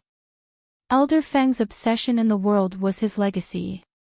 If there was someone outstanding enough to inherit his legacy, Elder Feng would die without regrets. He was different. He had someone he couldn't let go of. In the past, he thought that person had died, so he didn't have any attachment to this world. But now, his Aheng was still alive. He didn't dare get sick. He didn't dare die. He didn't feel at ease leaving her alone in this world to face everything alone. Aheng, what else can master do for you? On the 15th of the first month, after the Spring Lantern Festival, the Imperial College and the various large academies in the capital began to open their classes. The government offices and the court were all open. After a good new year, the first day of court was usually more harmonious. The reports that the civil and military officials chose were more gentle and meaningful. In short, it was to get a good omen. The court couldn't be messed up right after the new year. It was inauspicious. In the Zheng manner, Zheng Sai also planned to go out. He had already received news from Imperial Tutor Zhuang. The matter of the Chancellor had been settled. His Majesty would confer the title of Prince Ning on the first day of the new year. At the same time, he would be conferred the title of Chancellor of the Imperial College. Congratulations, Master. The housekeeper said. Zheng Sai proudly raised his chin. What is there to congratulate me about? If it weren't for those troublesome matters, this lord would have been the Chancellor of the Imperial College long ago. The housekeeper said, Master is right. But it's not too late now. That's true. Zheng Sai smiled. Thinking of something, he asked, have the clothes been ironed? The housekeeper quickly said, it's done, it's done. We just need to wait for the court's insignia to be issued before having them embroidered for you. The Imperial College's clothes were specially made by the court, but Zheng Sai could not wait and had them made long ago. It was just that they did not have the insignia of the Imperial College's Chancellor. Bring them out for me to see. Zheng Sai said. Yes. The housekeeper smiled and brought the clothes over. Zheng Sai's eyes glowed with green light. The housekeeper said, Master, do you want to try them on for size? Zheng Sai cleared his throat, cough, that's fine. If the size is not suitable, you can change it in time. The housekeeper smiled and said, that's reasonable.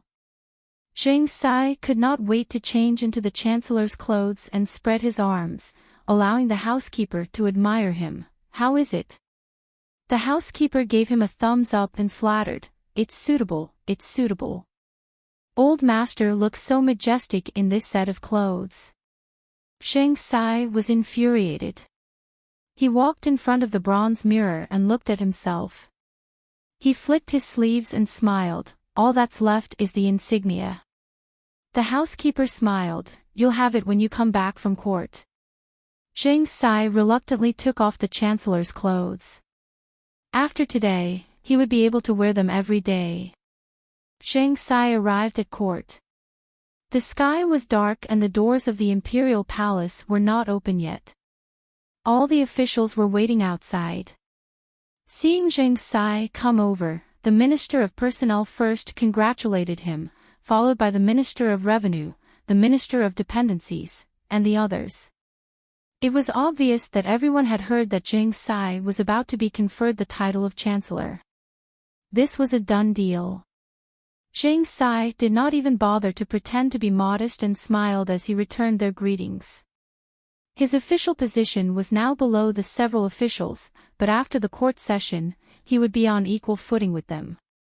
Thus, his salute was now an equal salute. Soon, the palace doors opened. Lord Jing, please. An official said with a smile. Zheng Sai smiled and walked into the throne room with his head held high. The first court session of the new year was as harmonious as the previous years. The memorials submitted by the civil and military officials were all praising the emperor's achievements. The emperor was very happy. Similar to the rumors from the palace, he first praised the eldest prince and conferred him the title of Prince Ning. Soon, it was the Imperial College's turn. Since the Imperial College has been reopened, the position of Chancellor cannot remain empty. Fortunately, I already have a suitable candidate in mind. The Emperor's dignified voice echoed throughout the throne room. Zheng Sai was so excited that he straightened his back. He had been waiting for this day for so long. He had been waiting. He had been waiting. He had been waiting. At this moment, his feelings could only be compared to that of a married girl. He was like a bride waiting to be married, waiting for the groom to come and bow to him. Then, he saw a eunuch hurriedly walk over and kneel outside the throne room. "Your Majesty! There's a letter for you." A normal letter would not rush to the throne room unless it was extremely urgent.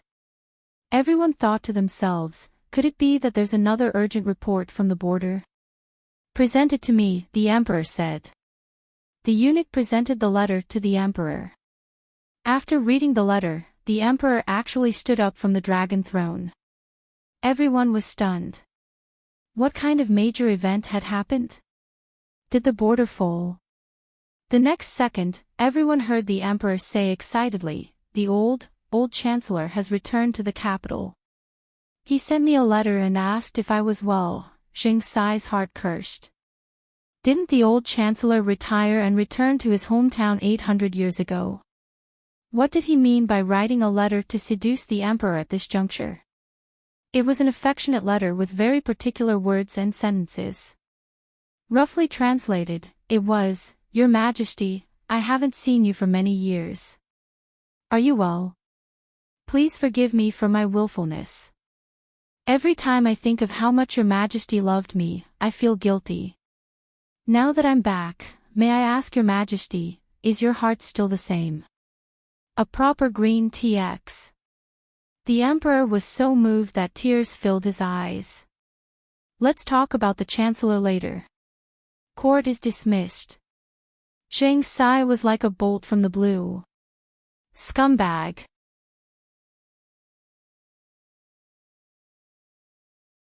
Chapter 176. His Majesty left the incumbent who was about to take office and left without looking back. He went to find the old chancellor. The old chancellor didn't indicate his address on the letter, but His Majesty wouldn't be incapable of this. The person who delivered the letter said that a guest of East arrival and asked him to run an errand. East arrival in, very good. His Majesty went to East arrival in personally, but when he arrived, the old chancellor had already left. When did he leave? The chamberlain beside His Majesty asked. The shopkeeper said, he left for a while. He goes out every day during the day and comes back very late. How many days did he stay here? The chamberlain asked again. The shopkeeper flipped through the account book and said, 5 nights. East Arrival Inn was a very inconspicuous inn. It belonged to the kind that would be despised even if it was used as a toilet for the emperor. Thinking that the old chancellor actually stayed in this kind of place for so many days, His Majesty felt deeply pained. The first essential skill of a green tea, act pitiful. The old chancellor grasped the green tea very well. His Majesty patiently waited for half a day at East Arrival Inn, but he still didn't see the old chancellor come back. He couldn't really keep waiting, after all, there were still a lot of memorials to deal with in the imperial study. His Majesty could only leave regretfully. It would be fine if he saw the old chancellor, but he didn't see him. His Majesty always felt that one thing wasn't completed, so he kept muttering in his heart. This was another essential skill of a green tea, to whet the appetite. In the field of thick black tea in the officialdom, the old chancellor had never disappointed anyone.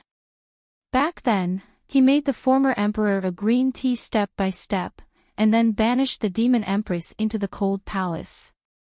Although the demon empress came out in less than half a year, he still became the first person in this dynasty to pull down the demon empress. As soon as His Majesty left, the old chancellor returned to the inn. Actually, he didn't go far.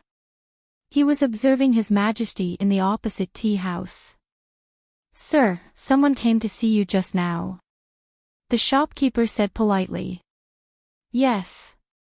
The old chancellor answered without any surprise. The shopkeeper said, "Are you still staying in the inn tonight? Shall I ask someone to prepare dinner? Or should I send her to her room?" The old chancellor said, "No, I don't want to stay anymore." Wouldn't it be a waste of money if he stayed after achieving his goal? Even though the inn looked shabby, it still cost 200 to 300 copper coins a night. He was short of money recently. He had to pay for his family's expenses and deal with someone's robbery. The thrifty old chancellor decisively returned the guest room. Next, he would disappear for a while. Only by being neither close nor distant could one scratch one's lungs and heart. Moreover, no one would cherish something that was too easy to obtain. After leaving the imperial court for so long, the Directorate of Imperial College was no longer the Directorate of Imperial College from 3 years ago.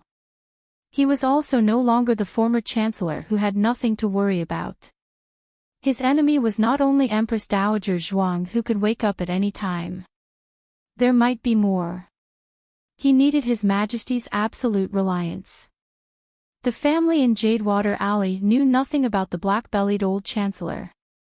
The old mistress hadn't seen the old Chancellor for a few days and thought that he had slipped away because he didn't want to hand over his secret stash.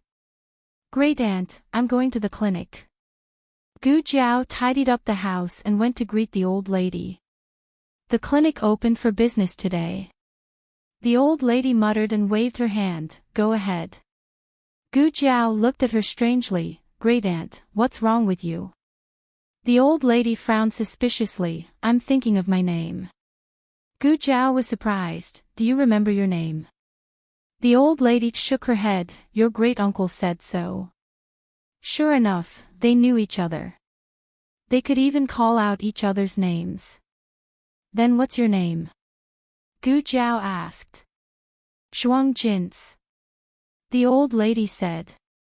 "Surname Zhuang." Gu Jiao was silent.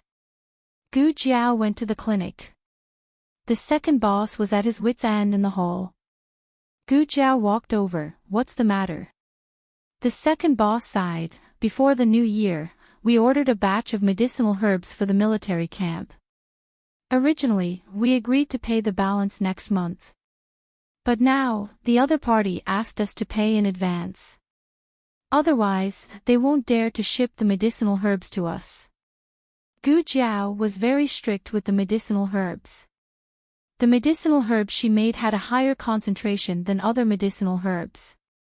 Naturally, the amount of medicinal herbs needed was huge. They paid 30% of the deposit before the new year. Although the business of the clinic was good after it opened, the initial investment was too big. They didn't make a profit at all. The 30% deposit was paid by the second boss. The remaining 70% was a few hundred taels of silver. He really couldn't afford it. Gu Jiao lightly said, "Oh." She took out a stack of banknotes from her pocket and handed it to him. "Here."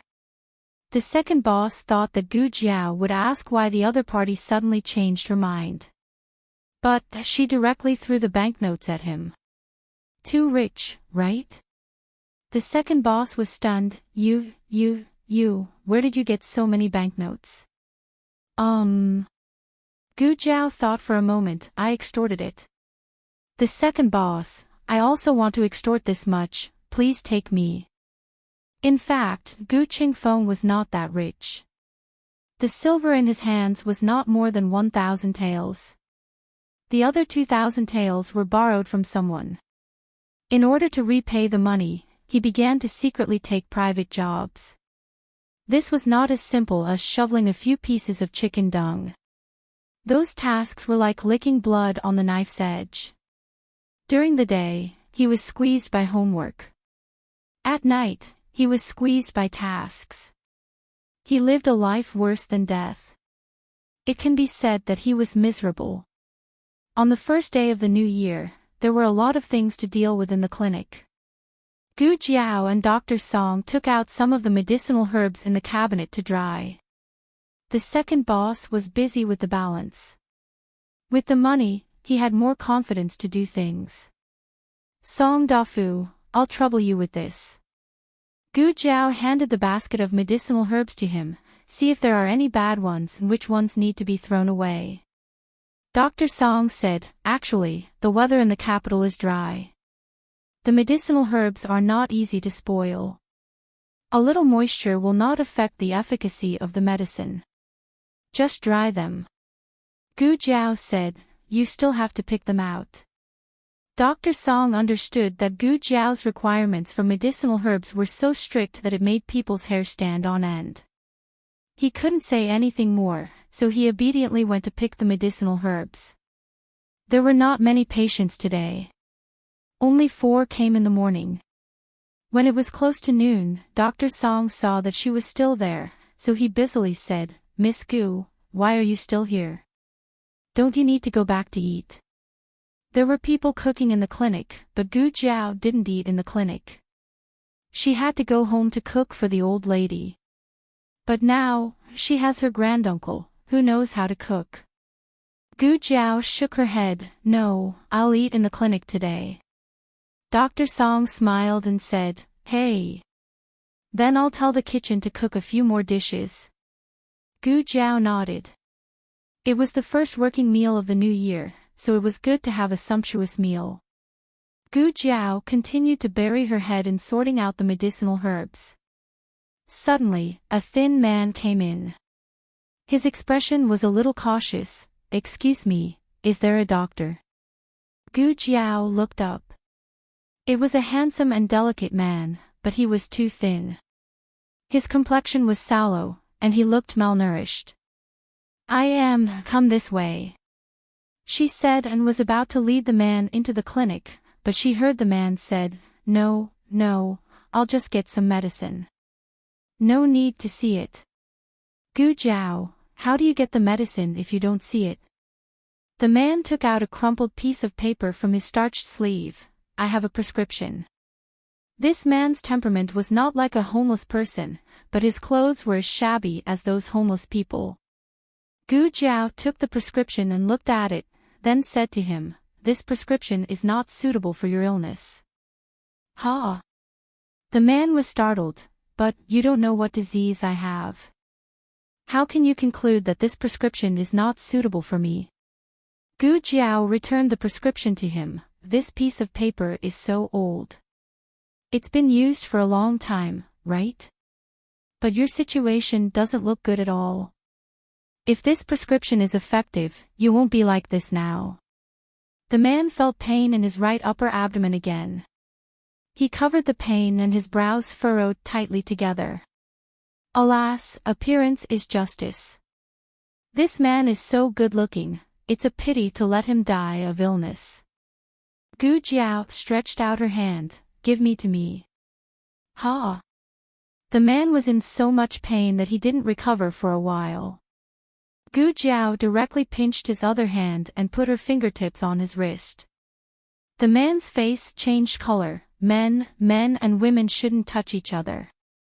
He tried to pull his hand back, but found that he couldn't exert any strength. Do young girls have so much strength these days? After Gu Jiao felt his pulse, she used her hand to open his eyelids. He was so scared that he stepped back again and again.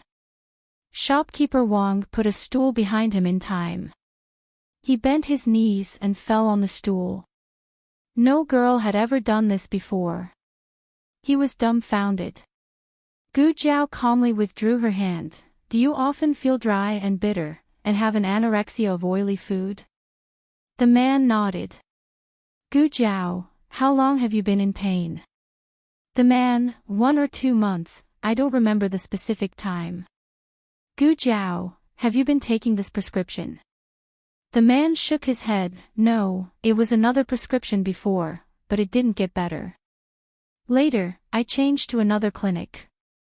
Gu Jiao frowned. Are there so many quack doctors in the capital? He had chronic cholecystitis, which belonged to the liver and gallbladder syndrome. The intervention of Chinese medicine was very effective. Even Dr. Song, who had just finished his apprenticeship last year, could treat it. However, this man had gone to 2 clinics, but he still couldn't get his prescription right. The man lowered his head and didn't speak. Gu Jiao wrote a prescription and asked the medicine boy to fill it. Miss Gu, it's done. The medicine boy tied the bag of medicine with a straw rope and handed it to Gu Jiao. Gu Jiao gave it to the man, 1 dose a day, twice in the morning and twice in the evening. Boil it with martial fire and simmer it slowly for half an hour. Take it for 5 days and come back on the morning of the 6th day. The man didn't immediately reach out to take it, but asked, "How much?" Gu Jiao, 100 copper coins. The man was surprised. Gu Jiao looked at him, "What's wrong? Is it expensive?" The man shook his head in disbelief. Are you sure you're not selling fake medicine?"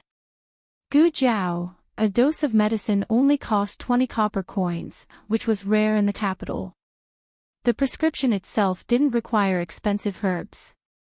Of course, if a rich person came, they had to get the best medicine. Gu Jiao could also make a dose of medicine that cost 1 tael. The man paid the money and walked out with the bag of medicine. As soon as he stepped out of the door, he was bumped into by someone. He fell to the ground and the medicine bags scattered on the ground. He hurriedly reached out to pick them up, but one of his feet stepped on one of the medicine bags. His thin figure was shrouded in the huge shadow of the other party. His hand paused in the middle of picking up the medicine bag. The other party had a blade of grass in his mouth and looked at him with his hands on his hips.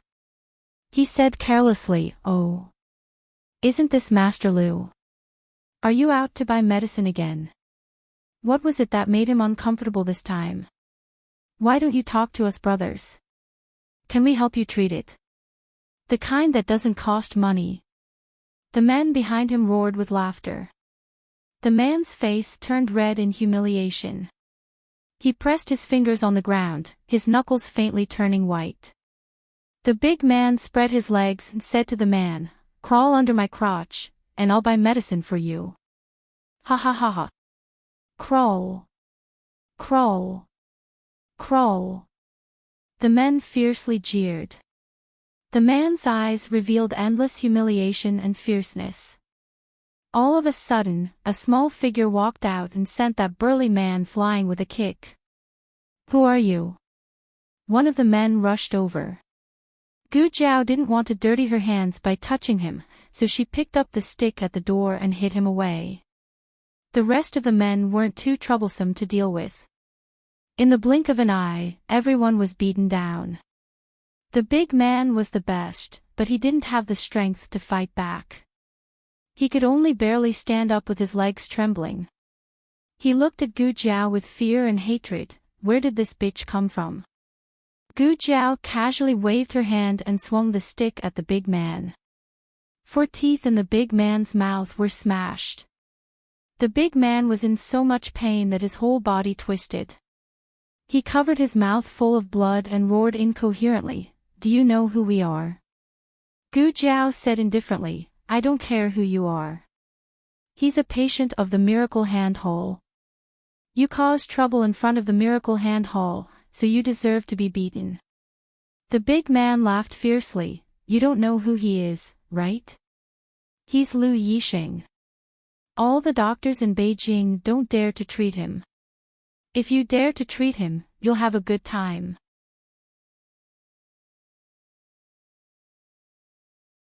Chapter 177. Lu Yixing. This name sounds familiar. But Gu Jiao can't remember where she heard it before. Gu Jiao asked someone to get him the medicine again and didn't take his money. Lu Yixing held the medicine and staggered away. After taking 2 steps, he suddenly turned around and said, "Maybe you really shouldn't have treated me." He had been deceived so many times. Every time, he had hope, but in the end, he was disappointed. But this time, he knew that the medicine she gave him was real. Countless times, he hoped that the medicine they gave him was real. Only this time, he hoped that it was fake. Lu Yixing walked away. Gu Jiao returned to the medical center. In the medical center, other than Dr. Song and shopkeeper Wang who were confused, the rest of the workers all lowered their heads and didn't dare to say anything. "Xiao Gu. I'm back. Dongjia walked into the medical center with a smile. It's really different to have money. You're speaking more confidently. Ha! What's wrong with you? You all look so pale. Did something happen? Shopkeeper Wang was puzzled and said, just now, a patient called Lu Yixing came. He was troubled and didn't allow Miss Gu to treat him. Dongjia's expression changed. Then did Xiao Gu treat him? Shopkeeper Wang said, yes, she treated him. She also cleaned up those bastards. Dongjia pinched his philtrum and fainted. When Dongjia woke up, he was already lying in his room on the second floor. He quickly went downstairs to find Gu Jiao. The medicine boy went to eat, and Gu Jiao was filling the medicine for a patient. Dongjia grabbed her wrist. Little Song, come here and fill the medicine for this patient. Okay. Dr. Song put down the half-dried medicine in the backyard and went to the hall to fill the medicine for others. Dongjia pulled Gu Jiao to the backyard. He treated Gu Jiao as his sister and did not have any other thoughts. He said to Gu Jiao, tell me, what did Lu Yixing look like today? It looks good, Gu Jiao said. The second boss knew his little Gu's taste. She had seen Xiao Liulang's stunning beauty many times, and with Gu Yan beside her, she still praised him for his good looks. It seemed like he really was the rumored Lu Yixing. The second boss felt that his life was in despair. It's over, it's completely over, Gu Jiao asked, who is this Lu Yixing? Why can't you treat him? He's from the family of the dethroned crown prince. With a bitter face, the second boss told Gu Jiao about the current situation in the capital. The current emperor was not the crown prince, but the son of noble consort Lu. Later, Empress Dowager Zhuang defeated the Lu family and dethroned the crown prince. Then, consort Jing's adopted son was put on the throne. Gu Jiao listened carefully. The second boss continued, the Lu family was not convinced, so they plotted to kill the current emperor. Not only did they use the method of revenge on the emperor and Empress Dowager, but they also secretly had someone make a dragon robe for the dethroned crown prince. After the matter was exposed, the Lu family was either executed or exiled.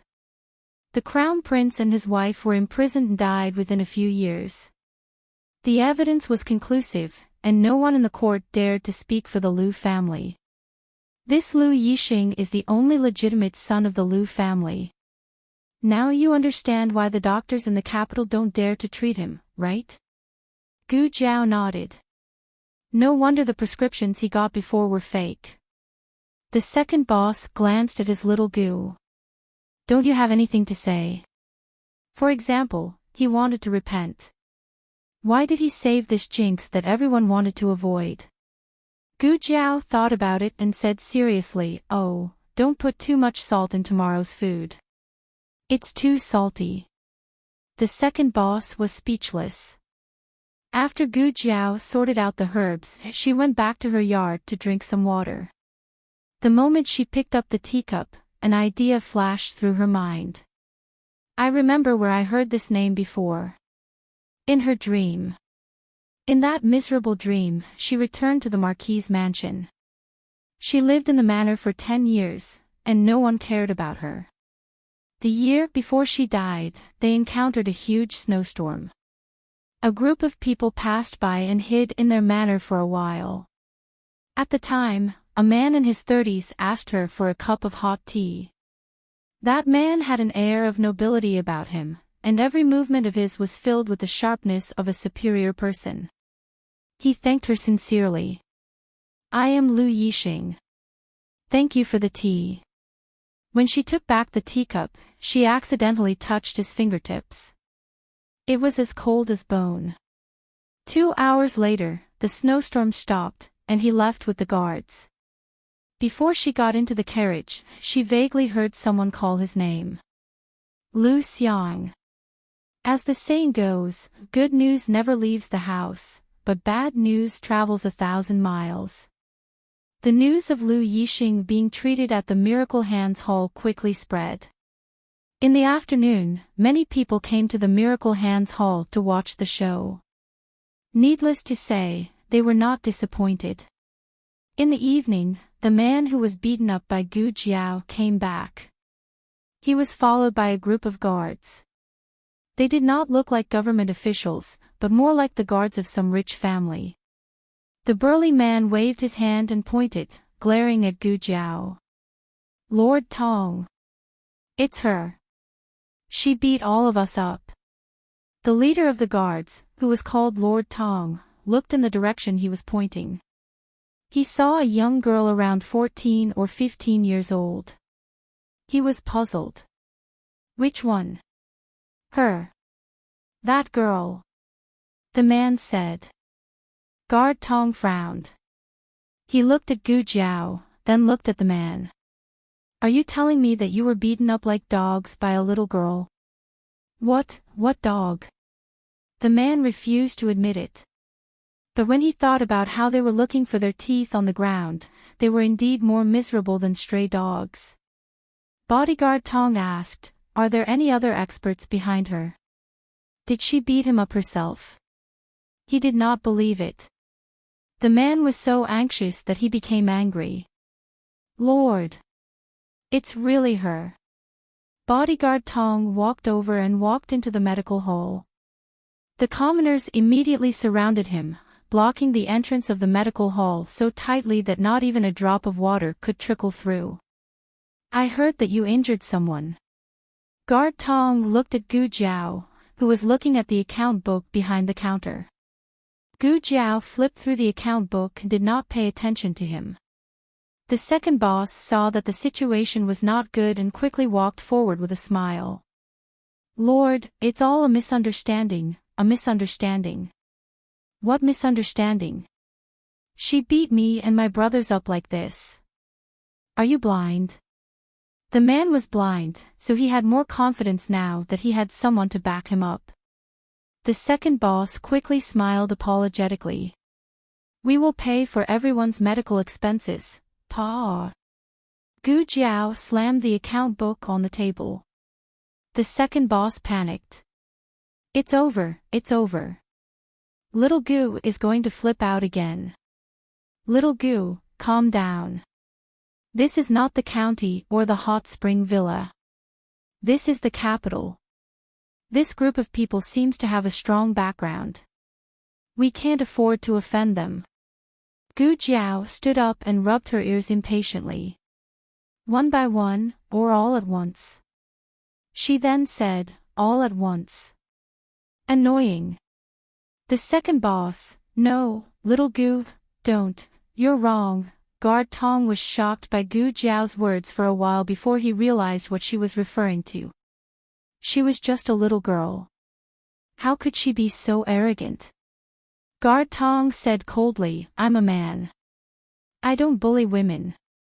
Call out the person in charge." Before he could finish, Gu Jiao had already dashed out of the counter, grabbed him by the collar, and dragged him all the way out of the medical center. Guard Tong was not an ordinary guard. He did not want to expose his identity, so he wore the clothes of an ordinary person. However, his identity was enough to let him do whatever he wanted in the capital. There was no need to talk about his martial arts. He had never been treated like this before. Before he could react, he had already crashed into the stone lion at the door. He flew into a rage out of humiliation and pulled out his sword. However, before he could unsheath his sword, Gu Jiao kicked it back into the scabbard. A stick rolled in front of Gu Jiao's feet. Gu Jiao tiptoed and stepped on the end of the stick. The stick immediately stood up. Gu Jiao grabbed it with her hand and performed a dog-beating stick technique on the spot. The man quickly rushed out of the room. When he saw that bodyguard Tong was being suppressed by the maidservant to the point that he was unable to retaliate, he shouted loudly, "Stop! Official Tong is from the prince's residence. If you dare to touch him, I think you don't want to live anymore." Speak of the devil. A man dressed in brocade robes rode over on a horse. Behind him were several martial arts experts of the imperial palace. He was unrestrained, elegant, and elegant. He was the epitome of the royal family's good looks. He also had a pair of bewitching eyes. Gu Jiao couldn't help but think of the beautiful monk she had met in the forest. The only difference was that the beautiful monk was more beautiful than him. Guard Tong also saw him and quickly knelt down on one knee. He cupped his hands and greeted, "Fourth Master." There were more and more people watching the show. The man who was called His Highness didn't seem to care about being watched. On the contrary, he seemed to be enjoying it. He looked at Guard Tong with a smile that wasn't a smile. What happened? Guard Tong glanced at the man from the corner of his eyes. The man was already scared out of his wits the moment Guard Tong knelt down and called him Fourth Master.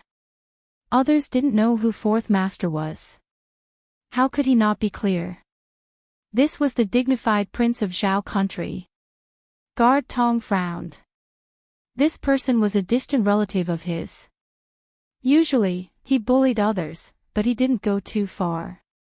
More importantly, there were many things that he couldn't do, so he had him take care of. Guard Tong said to the fourth prince, reporting to Fourth Master, "A servant girl committed a crime on the street. I came to question her, and she also fought with me." The fourth prince's gaze fell on Guard Tong's swollen left cheek. "So, your face was beaten up by a servant girl?" Guard Tong lowered his head in shame. At this time, the second boss still hadn't guessed the fourth prince's identity. He came out and said to the fourth prince on the horse, "Young master, the matter is like this. Our medical center has just opened not long ago, and we are not familiar with the capital. We treated a patient and angered this brother, so this brother fought with our medical center's doctor. After that, he called for help. The fourth emperor." As soon as the man opened his mouth, he received the fourth prince's sharp gaze. He trembled and changed his words, "Fourth Master, the patient they treated was Lu Yixing." The Lu family had plotted against the fourth prince's imperial father. How could the fourth prince allow a descendant of the Lu family to be treated? "Stupid girl, you're dead meat." "Who treated him?" "This young lady." The fourth prince's gaze slowly fell on Gu Jiao. He narrowed his eyes and his lips curled into a meaningful smile. "This young lady doesn't know Lu Yixing. If she treated him, then so be it." The man was startled. What did the fourth prince mean? Didn't he hate the Lu family the most? Last time, the owner of a rice shop had bought several caddies of good rice for the Lu family, but the fourth prince had smashed the shop.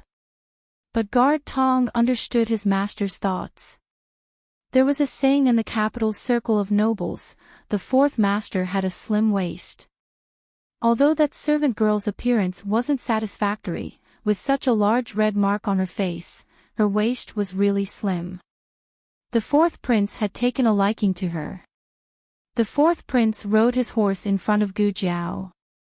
He looked down at Gu Jiao from his horse's back. He slightly bent his body and asked with a smile, "May I ask for this young lady's name?" Gu Jiao ignored him and turned to leave. One of the imperial guards beside the fourth prince suddenly dismounted from his horse and raised his hand to block Gu Jiao's path. "Gu Jiao, get out of my way." "The imperial guard, answer my master's question." The remaining three experts also glared at Gu Jiao like tigers eyeing their prey. Gu Jiao slowly walked a few steps towards the fourth prince and looked up at him. The fourth prince smiled and waited for Gu Jiao's name. But he saw Gu Jiao pull him down from his horse and step on the stirrup. She nimbly mounted the horse and galloped away. The fourth prince was stunned. He was furious. "Chase after her." The four imperial guards chased after Gu Jiao. To be honest, this was Gu Jiao's first time riding a horse. Her riding skills were not good and the four imperial guards soon caught up with her. Gu Jiao pulled the reins tightly. When she passed by an alley, she decisively abandoned the horse and climbed onto a roof with her bare hands. Below her was a carriage. She lightly jumped and planned to use the canopy of the carriage as leverage. Then she turned around and shot out the silver needle in her hand. Gu Jiao would never have thought that this was Marquis Xian Ping's carriage. At this time, Marquis Xian Ping was lying on his side on the luxurious couch with one hand supporting his head. He was leisurely eating winter dates. Chang Jing was looking for something outside the carriage. His hidden weapon was missing. He looked all around but couldn't find it. He frowned and stood up from the outer seat. He removed the carriage's canopy. Gu Jiao missed a step and fell down. Marquis Xian Ping experienced what was called an unexpected disaster. That foot landed squarely on his handsome face, and his entire body flipped off the couch. For the first time in his life, he was used as a human cushion by someone. Gu Jiao was a little confused. She tilted her head. It doesn't hurt. But Marquis Xian Ping was in so much pain. His old waist, the old waist that he had taken care of for so many years, Chang Jing. How many times have I told you, don't casually tear apart the carriage? Unfortunately, he couldn't say these words. He choked on the dates.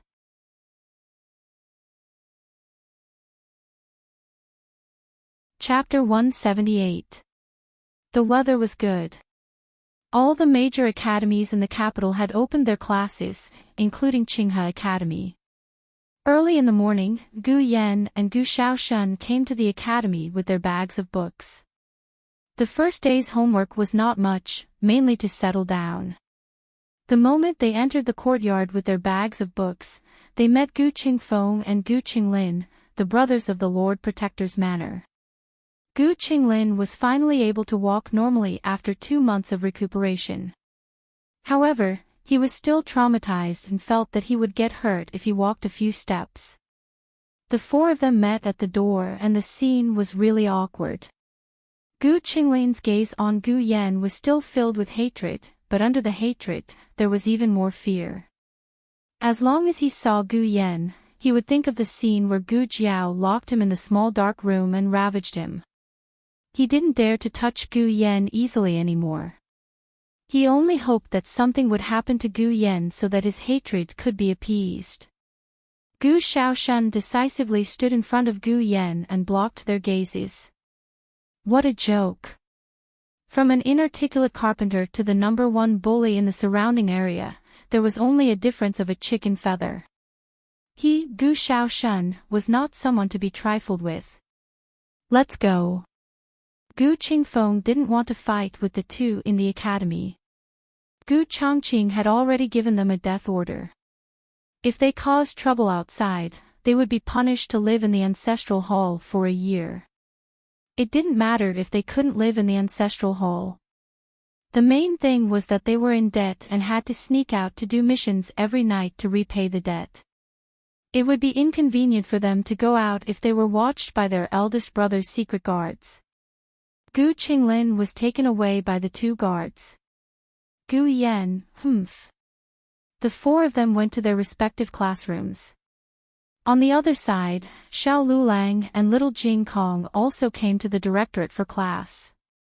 Xiao Lulang sent little Jing Kong to Meng Shui's door first and said to him, "I'll pick you up for lunch at noon." "I know." Little Jing Kong said casually, "I'm already 4 years old. I'm not a kid anymore." Xiao Lulang doubted his age. He always felt that it was possible that the abbot estimated his age too early. After all, he was so young, not like the 4-year-old Tuan Zi at all. "All right, let's go in," Xiao Lulang said to him. Little Jing Kong entered the elementary school with his school bag in his arms. Why go to school? He clearly only wanted to stay by Jiao Jiao's side and become Jiao Jiao's little tail. Little Jing Kong's class had changed a lot. Because the children grew up very quickly, everyone had either grown taller or fatter. Only little Jing Kong was still a tiny ball. When he sat on the stool, his head was almost covered by the desk. Some of his classmates began to laugh at him. Jing Kong, why are you still so young? Can't you grow up? Yes, yes. Didn't you not eat? Are you still a baby? In little Jing Kong's school bag, there was a bottle of milk that Gu Jiao gave him. Gu Jiao said that if he drank more milk, he would grow taller. But he refused to drink milk in front of these classmates. He didn't want to be laughed at by them.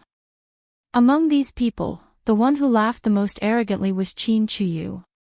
Qin Chuyu had been asking for leave since he got acne, so he came back after the spring festival. He was 8 years old now. Not only was he fatter, but he was also taller. He reached out to touch little Jing Kong's scholar hat. Little kid, do you want to eat candy? I'll give it to you if you call me brother. Little Jing Kong glanced at him speechlessly, childish. Qin Chuyu. Not long after, the teacher came over. It was not Teacher Jiang, but a teacher whose surname was Zheng. Teacher Jiang was transferred to Guangye Hall. From today on, Teacher's son would take over the classes of the gifted class.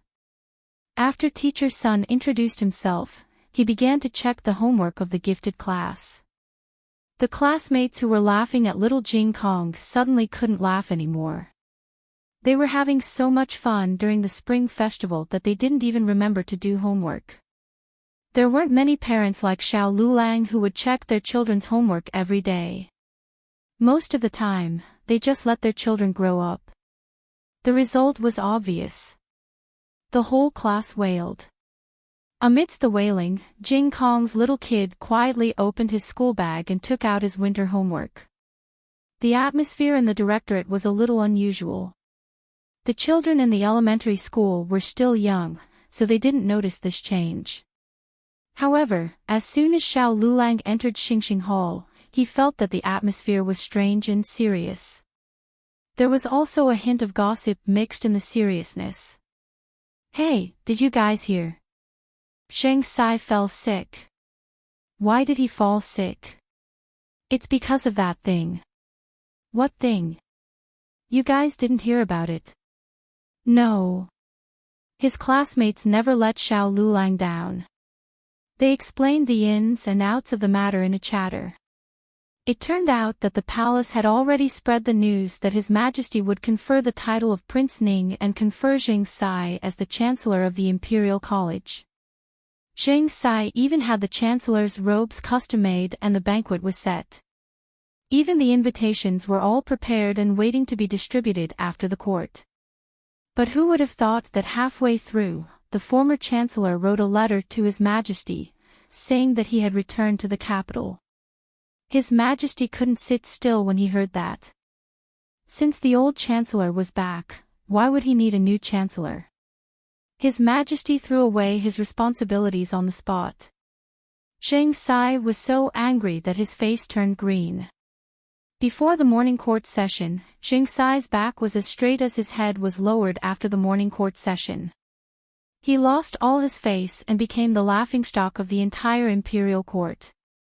Such important news spread to the Imperial College in less than an hour.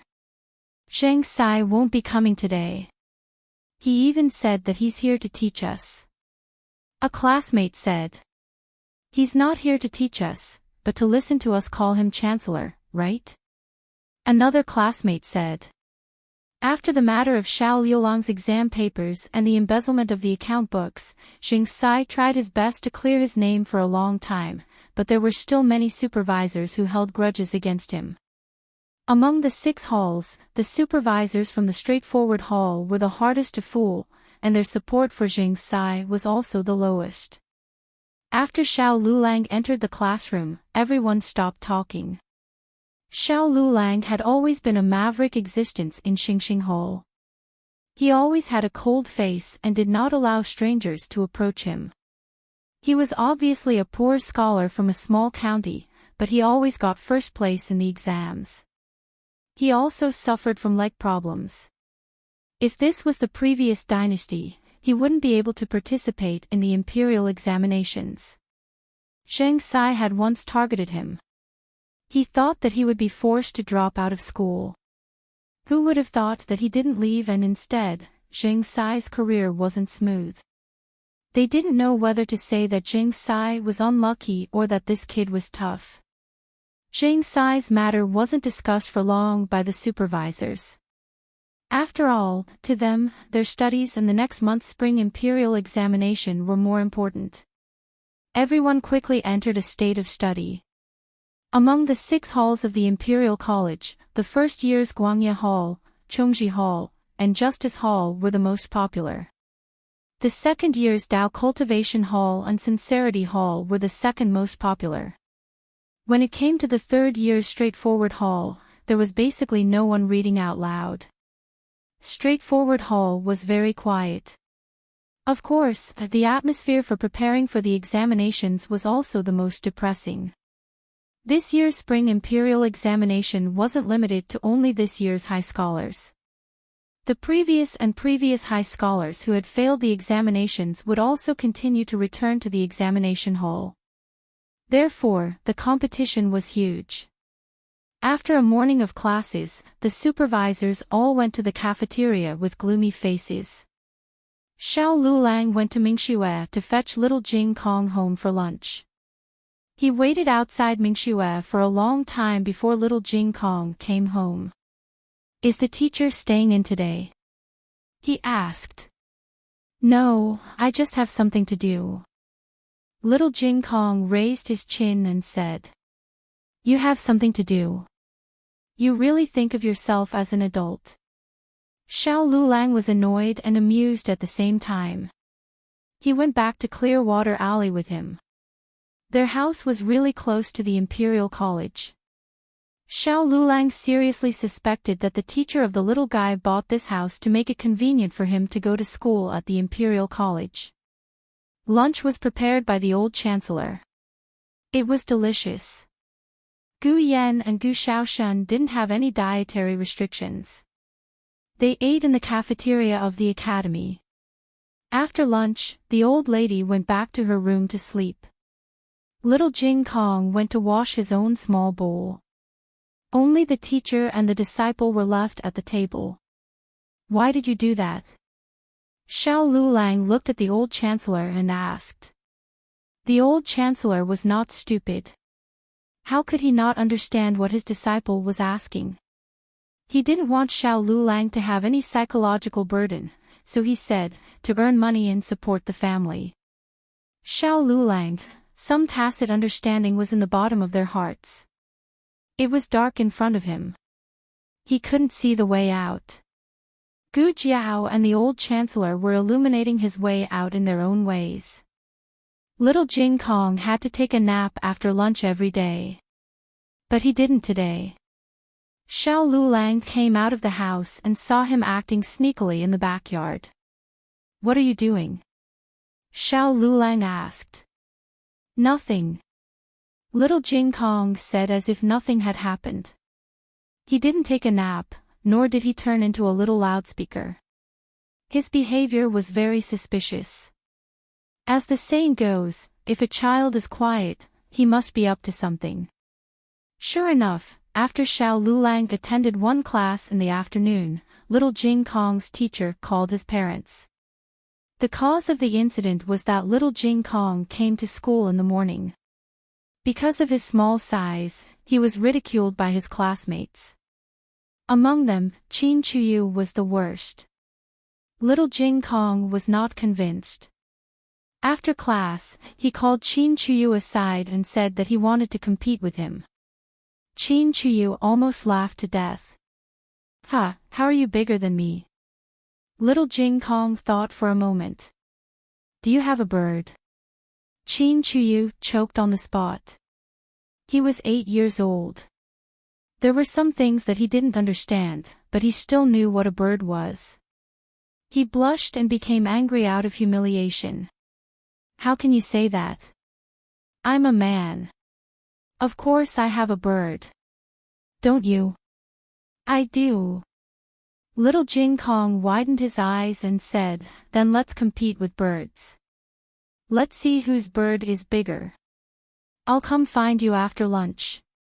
Let's go to a deserted place. We can't let others see my bird."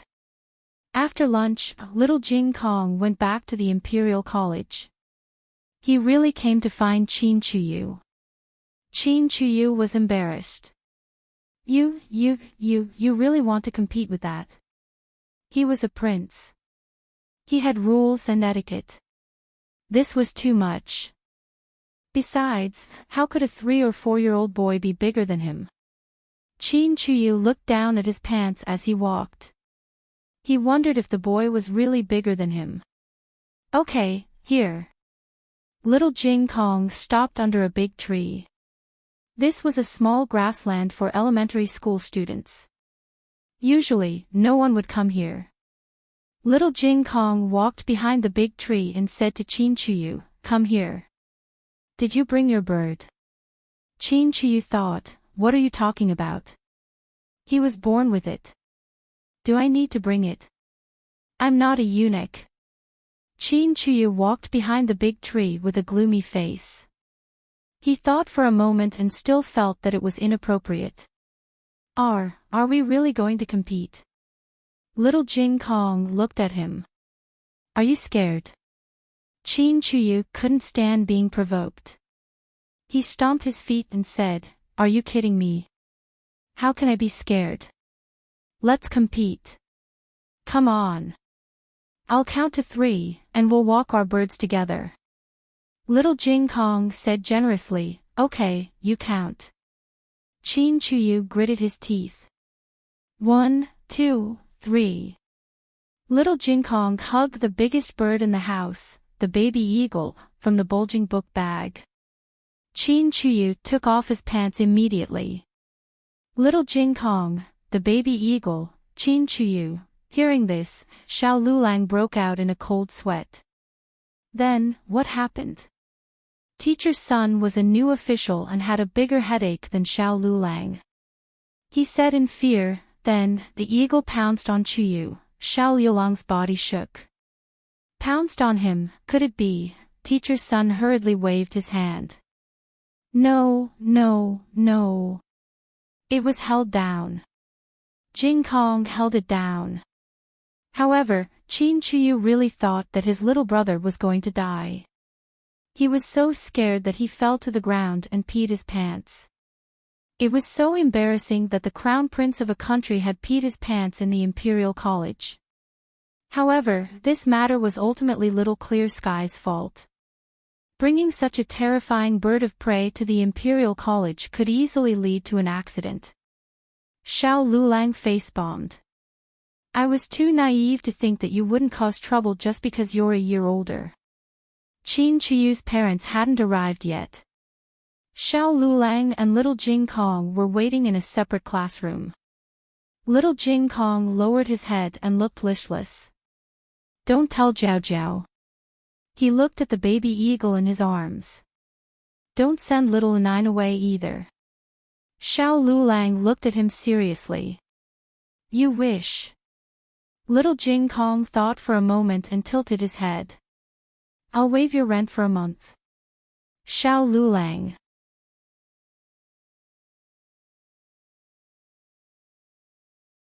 Chapter 179. Xiao Lulang was not so easily fooled by the little guy. The main reason was that Little Jing Kong gave Gu Jiao the monthly rent for safekeeping. Although he could use it at any time, Gu Jiao was the one who paid the rent. If he didn't pay the rent for a month, Gu Jiao would immediately detect something fishy between them.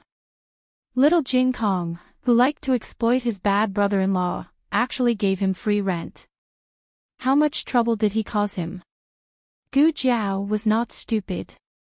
She was not easy to fool. Xiao Lulang decisively refused Little Jing Kong's bribe. Little Jing Kong did not know that his bad brother-in-law's heart was deeper than the sea. He really thought that he was upright and plain-spoken. He was distressed and ashamed.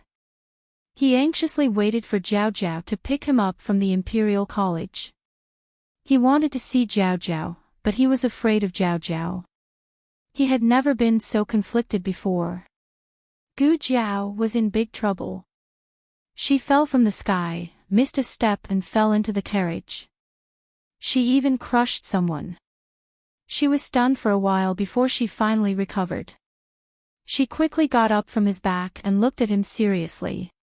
"Uncle, are you okay?" How could Marquis Xianping be okay? He was about to choke to death. He was a marquis of Zhao country. He fought countless battles in his life, killed countless enemies, and made outstanding contributions. He didn't want to die honorably, but at least he didn't want to die in such a cowardly way. He thought about how the history books would record his death. Shao Ji, a first-grade marquis, choked to death. How old was he? Fuck. Xianping Ho cursed Chang Jing 100 times in his heart for tearing down the carriage. Soon after, he felt a light little hand coming from his back. It passed under his arms and lifted him up. The two arms clamped down on his abdomen and pressed upwards. He felt a burst of breath in his chest and spat out the winter dates that were stuck in his throat. At the same time, Chang Jing finally squatted on the ground and searched the roof of the carriage. She found his hidden weapon marbles. Chang Jing put away the marbles, grabbed the roof and turned around. When she was about to put it on the carriage, she saw Marquis Xianping looking at her with a pale face. There was a little girl beside Marquis Xianping. Chang Jing, whoa. What happened? Marquis Xianping. Chang Jing blinked and realized that he might have made Master Ho angry again. He said, "I'm looking for marbles." Marquis Xianping, I'm not even comparable to a pearl in your heart. Chang Jing slowly and carefully put the canopy back on the carriage. She didn't forget to remind him, be careful of your head. Marquis Xianping, now you know how to care for others. Did you die just now? On the other side, the 4 imperial guards were chasing after them. Marquis Xianping was asked by his sister, Empress Xiao, to go to the Imperial College to pick up his little nephew, Qin Chuyu. It was said that something happened to Qin Chuyu in the Imperial College. Empress Xiao couldn't leave the palace and Crown Princess was grounded, so she asked her brother for help. Marquis Xianping didn't show off. He just sat in an inconspicuous carriage and the coachman was Chang Jing. So none of the 4 recognized that it was Marquis Xianping's carriage. They chased all the way, but the girl suddenly disappeared. She was probably hiding in the carriage. The 4 didn't ask if there was anyone else in the carriage. They directly went to catch her. Chang Jing's eyes flashed with murderous intent. She jumped up and kicked the 4 people out. Gu Jiao, oh, she was so good at fighting. Wait a minute, this guy looks a little familiar. Gu Jiao had seen Chang Jing before. It was when she was buried under the ruins of the brothel. At that time, it was Chang Jing who led the guards of Marquis Xianping's estate to move the big stone slab. Unfortunately, Gu Jiao only glanced at her and didn't see her face. Not long after the 4 imperial guards were beaten down, the 4th prince rushed over. Others didn't recognize the carriage of Marquis Xianping's estate, but he recognized it. Especially when Marquis Xianping's #1 expert, Chang Jing, was standing in front of the carriage. Chang Jing didn't often appear in public. He was originally a secret guard, but recently he didn't hide his identity. The 4th prince immediately guessed who was sitting in the carriage.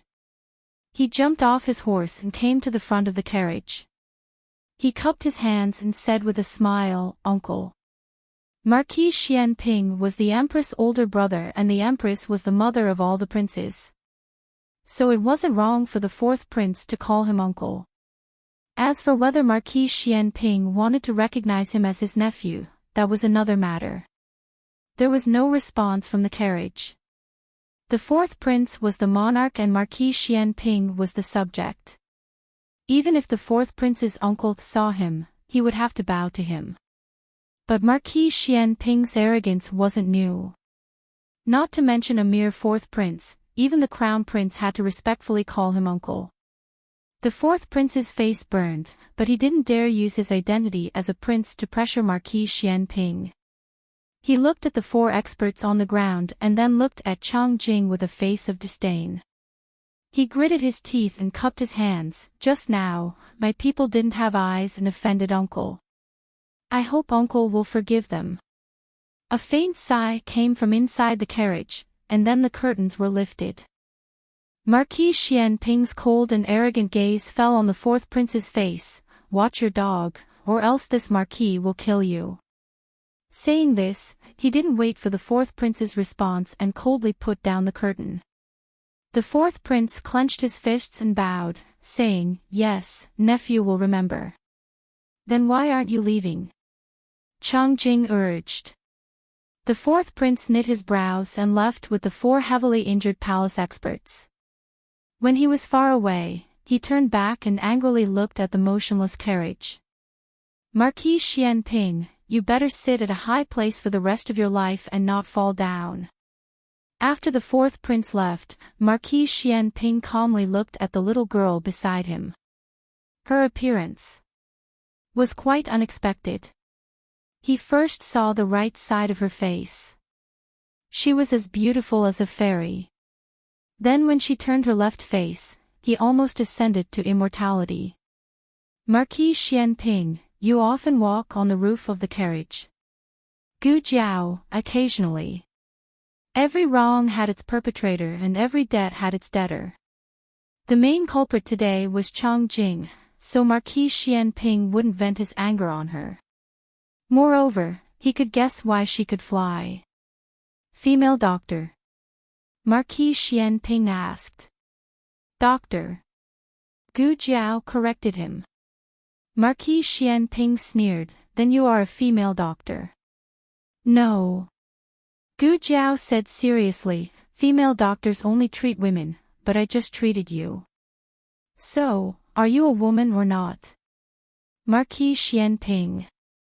Marquis Xianping had a toothache. She didn't look very good, but she was very eloquent. Marquis Xianping took out his money bag and rummaged through it for a long time. He pulled out the smallest silver coin, but he was still not satisfied and said with a pained expression, "Here, the consultation fee." This time, it was Gu Jiao's turn to have a toothache. After being in the capital for so long, it was the first time she saw a member of the imperial family being so stingy with the consultation fee. Gu Jiao suddenly felt that the fourth prince calling him uncle was not fake. Marquis Xianping chuckled, "What? You think it's too little? Aren't you a doctor? You're not a bandit. How much do you want to charge for that?" Gu Jiao was successfully rebuked and was speechless. She silently put away the silver.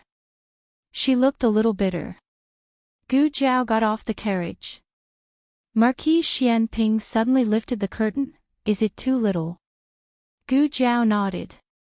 Marquis Xianping proudly raised his eyebrows. "Then it's not too much." Gu Jiao, the little girl, stepped on his foot.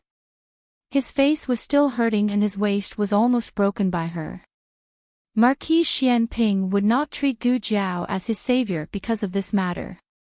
Since she was a doctor, it was her duty to save lives and heal the injured.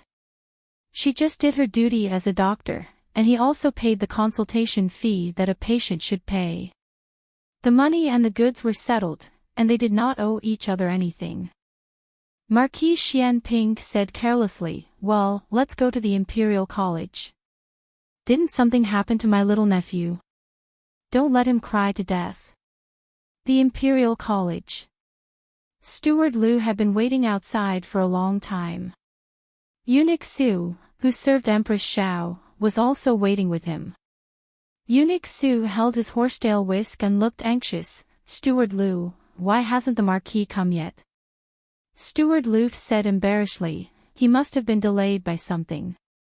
When Eunuch Su went to find Marquis Xianping was not at home.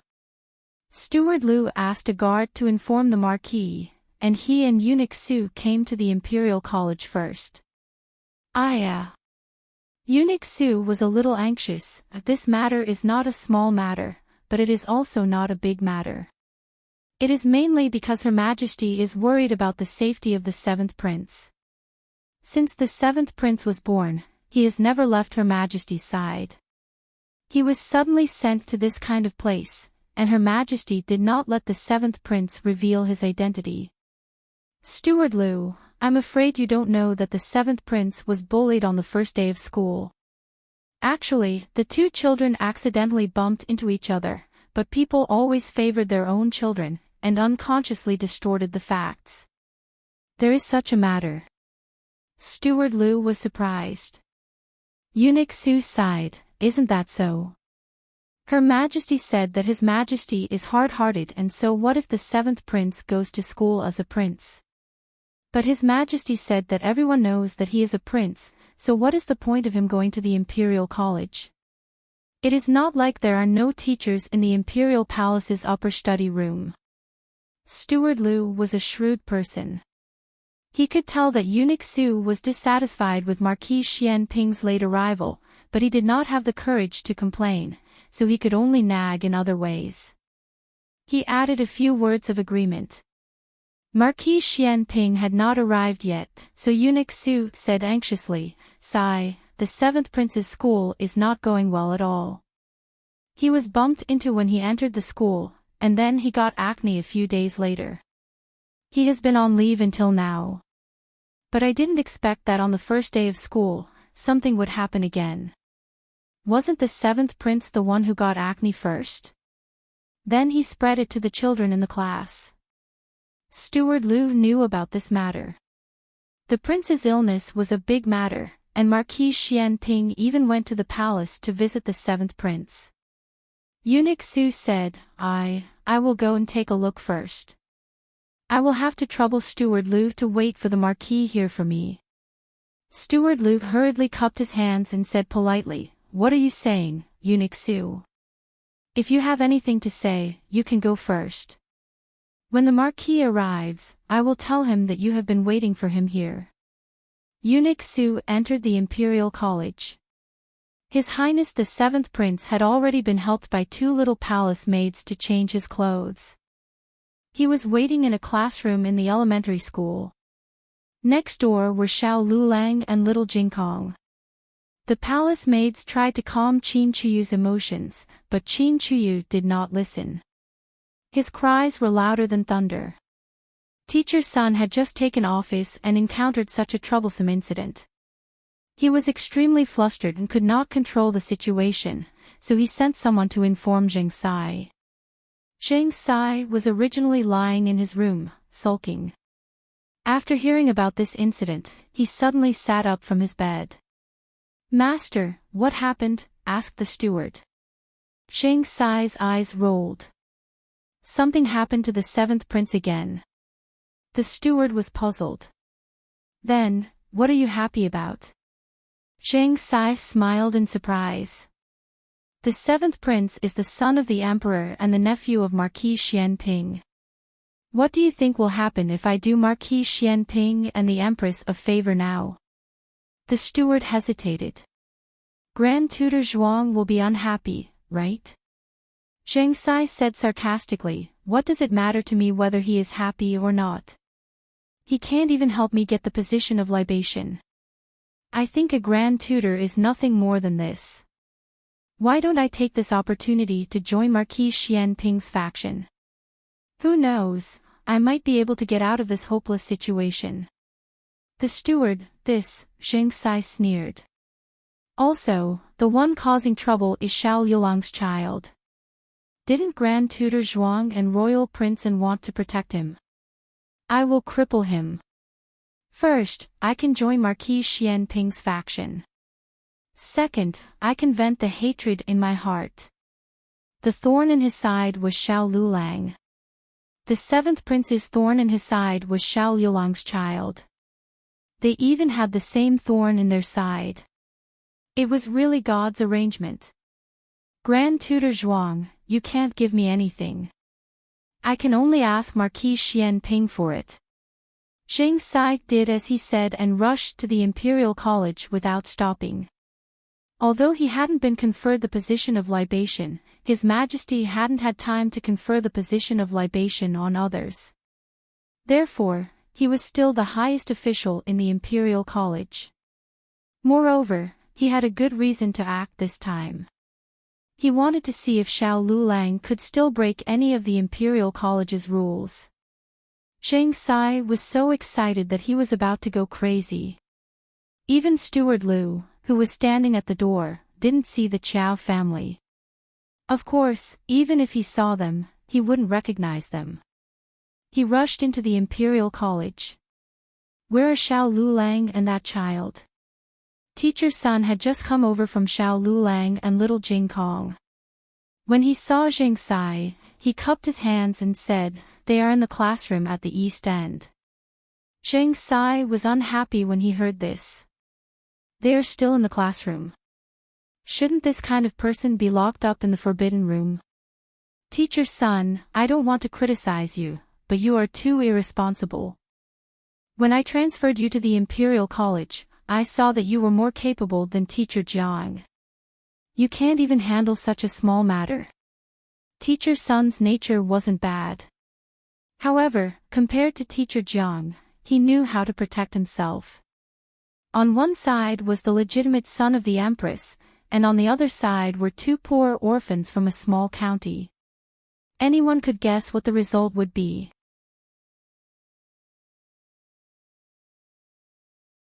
Chapter 180. All the Zhang Sai arrogantly went to the classroom where Xiao Lulang and little Jing Kong were.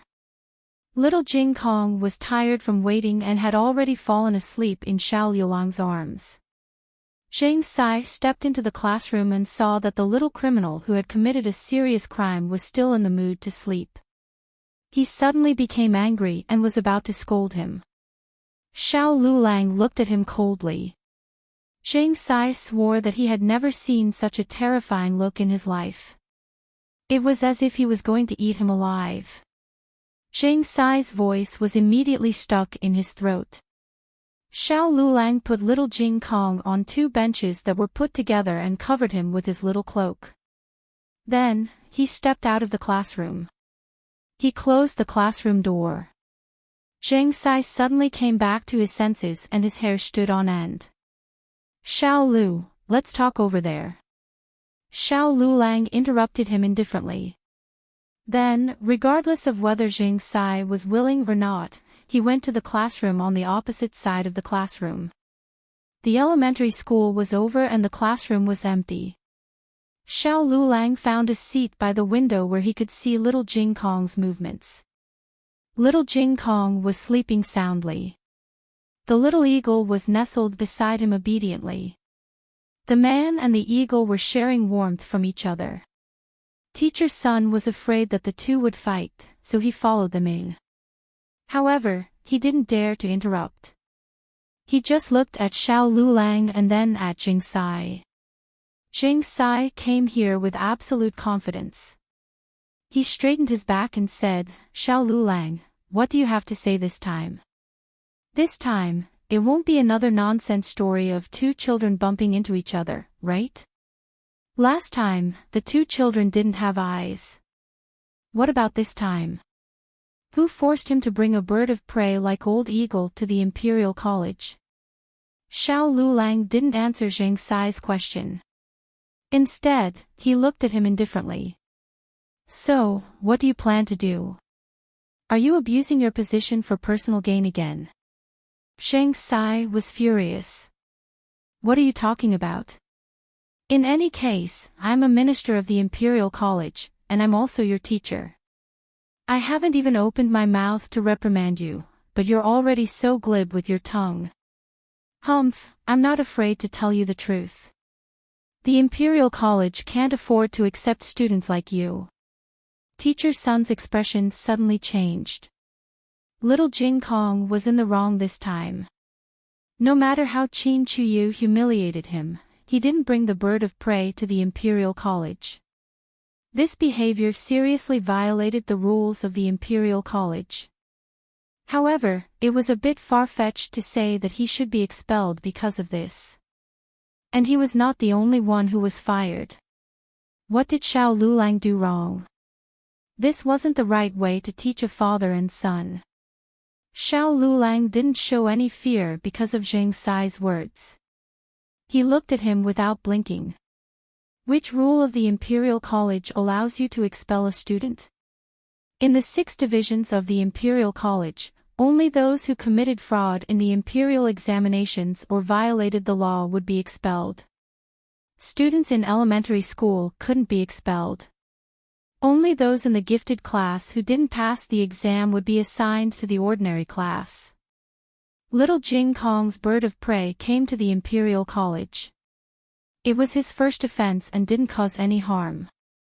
According to the rules of the Imperial College, he should be given a demerit and no more than that.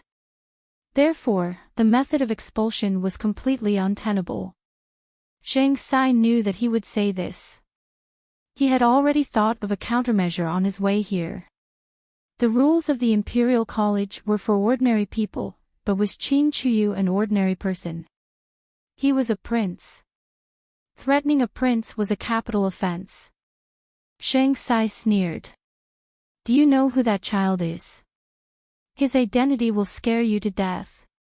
He's a prince from the palace. Now do you understand what kind of heinous crime your child committed? I'm helping you by kicking the 2 of you out. Otherwise, if the punishment is too light and the people in the palace aren't satisfied, you can only lose your heads. Xiao Lulang was from the countryside. Zhang Sai was sure that he hadn't seen the world and would be frightened by his words. Xiao Lulang sneered in disdain. Fine, then go find the emperor. We'll see how the emperor decides this matter. Zhang Sai choked. What was wrong with this kid? He couldn't even scare him. Could he go find the emperor? It wasn't that the emperor didn't care about the 7th prince, but if he couldn't even solve such a small matter, how could the emperor rest assured and give him the Imperial College? Zhang Sai said arrogantly, it's useless no matter what you say. I've already made up my mind. Today, the 2 of you must get out of the Imperial College. He had already thought of a foolproof plan for his great task of being the chancellor. Did it matter if Xiao Lulang agreed or not? He had already written the expulsion document and stamped it with the official seal of the Imperial College. All he needed was the signatures of the teachers in their classes. Zhang Sai took out a document from his sleeve and said, Teacher's son, bring me a pen and ink pad. Teacher's son hesitated for a moment and said in a low voice, yes. Teacher's son left. Not long after, he had a set of ink and ink pad in his hands. Sign it and make your mark. Zhang Sai handed the expulsion document to him. This one was for little Jing Kong. Teacher's son hesitated again. To be honest, he couldn't bear to part with it. Little Jing Kong was a little naughty this time, but most of the time, he was quite obedient. Moreover, his grades were the best, so he had a lot of potential in the future. Who didn't like a smart and quick-witted child who always got first place? But this time, it was the 7th prince he provoked. What a pity. Teacher's son braced himself and signed it. Once he signed it, there was no room for negotiation. Xiao Lulang said indifferently, Teacher's son, think carefully. You're helping the evildoer. You'd better not regret it. Teacher's son was in a dilemma. Hurry up and write it. Zhang Sai urged. Teacher's son gritted his teeth and wrote his name on the document. Just as he finished writing and was about to make his mark, Eunuch Su's sharp voice suddenly came from the door. Oh, Marquis. You're finally here. Marquis? Zhang Sai's eyebrows twitched. Could it be Marquis Xianping? Did he come to the Imperial College in person? Zhang Sai quickly adjusted his official hat and straightened his clothes. He walked out of the classroom and came to the corridor. He bowed respectfully and said, This humble subject greets Marquis Xianping. Marquis Xianping didn't even look at him and asked Eunuch Su, "Where's little Qi?" Eunuch Su hurriedly pointed to a classroom and said, "He's inside, eating snacks." He could even eat snacks. It seemed that he was fine. Marquis Xianping stepped forward. Zhang Sai squeezed his head and said, "Marquis, I have already dealt with the culprits who hurt the seventh prince. This is their expulsion document. I have already signed one of them and I will immediately take care of the other one." Marquis Xianping frowned and said, "Didn't you say there was only one child?" Zhang Sai wanted to take credit and said, "His brother-in-law is also studying at the Imperial College. He inverts right and wrong and is unreasonable. Such a character is not worthy of praise. I expelled him as well. Our Imperial College is based on educating people. We will definitely not accept students with bad character." Marquis Xianping faintly nodded and didn't care too much about this flattery. He and Eunuch Su went to Qin Chuyu's classroom together. Qin Chuyu was crying. It wasn't easy for Eunuch Su to coax him with a piece of sheep's milk cake. He was now eating happily. When he saw Marquis Xianping, his little fatty trembled and the sheep's milk cake in his hand almost fell out of shock. Marquis Xianping looked at him and narrowed his eyes slightly. "This is what you meant by something big happened?" From head to toe, not a single strand of hair was missing. The two palace maids bowed to him. There were two people Qin Chuyu was most afraid of. One was his father, the emperor, and the other was his uncle, Marquis Xianping. Marquis Xianping had never been fierce to him, but for some reason, he was afraid when he saw him. He didn't even dare to eat the sheep's milk cake. He threw it to the palace maid beside him and stood up straight. He called out politely, "Uncle." Marquis Xianping looked at him with disdain. "I heard you peed your pants." Qin Chuyu lowered his head with a red face. I changed it." Eunuch Su hurriedly tried to smooth things over. He smiled and said, "Your Highness is still young. That child released an eagle to peck your Highness."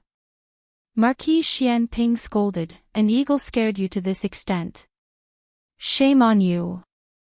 Qin Chuyu's little fatty body trembled. Eunuch Su also stopped talking.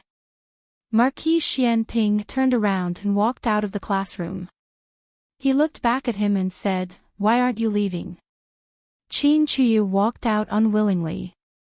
Marquis Xianping walked slowly. His eyes were red as he said in a deep voice, "Are you feeling wronged?" Qin Chuyu's nose twitched and tears fell down. "You didn't help me when I was bullied. Are you still my uncle or not? I almost became Eunuch 7 today." Marquis Xianping said coldly, "You still have the face to say that. Don't you know how to bully others back? Why did the Empress give birth to a coward like you?" Marquis Xianping grew up in a military camp. He didn't study much and spent all his time with a group of rough men. He was an elegant and refined person when he didn't speak, but when he spoke, it was hard to listen to him. Qin Chuyu was called a coward and felt even more wronged. He began to cry loudly. Marquis Xianping was speechless. Fuck. He hated children the most when they cried. Eunuch Su was so scared that he immediately squatted down and comforted him. Qin Chuyu cried even harder. "I don't want my uncle anymore. I want my mother," sob. "I want my mother." Marquis Xianping's head hurt. "Chang Jing!" he shouted. Chang Jing descended from the sky and grabbed the little fatty, Qin Chuyu, and ran out of the Imperial College. Marquis Xianping also planned to leave. However, when he passed by the classroom that Xiao Lulang was in, he suddenly frowned. Zhang Sai, on the other hand, came over with 2 signed expelling documents. Panting, he said, "Master Ho, you After he finished speaking, Marquis Xianping turned around and pushed open the classroom door. The classroom was empty. There was no one in it. The window on the other side was wide open. Outside the window was the dean's courtyard filled with green bamboos. Marquis, are you looking for that kid? That's strange. He was here just now. Where did he go? Why did he run away so quickly? Zheng Sai murmured in confusion. Marquis Xianping frowned. He closed the classroom door and walked away with a cold expression. Marquis, do you still want to look at the expelling documents? Marquis, Zheng Sai's voice and Marquis Xianping's footsteps gradually faded away. After making sure that they were gone, Xiao Lulang walked out from behind a few green bamboos. The windowsill wasn't high. Although it wasn't easy to walk, he could still climb in. He walked towards the door with the help of his cane. He had just opened the classroom door when he saw Marquis Xianping blocking the door. Chapter 181. Xiao Lulang looked at Marquis Xianping, and Marquis Xianping also looked at Xiao Lulang. Shock flashed through the eyes of the two of them. Xiao Lulang didn't expect him to turn back and wait for him here. Marquis Xianping didn't expect that the person he was waiting for would be the youth in front of him. He just had the same feeling as when he was at the relay station. The difference was that this time it was stronger. He was sure that the other person was hiding nearby. He deliberately walked far away to make the other person lower his guard, and then quietly turned back. It was a common move on the battlefield. He knew martial arts, so it wasn't difficult to execute. What was difficult was now.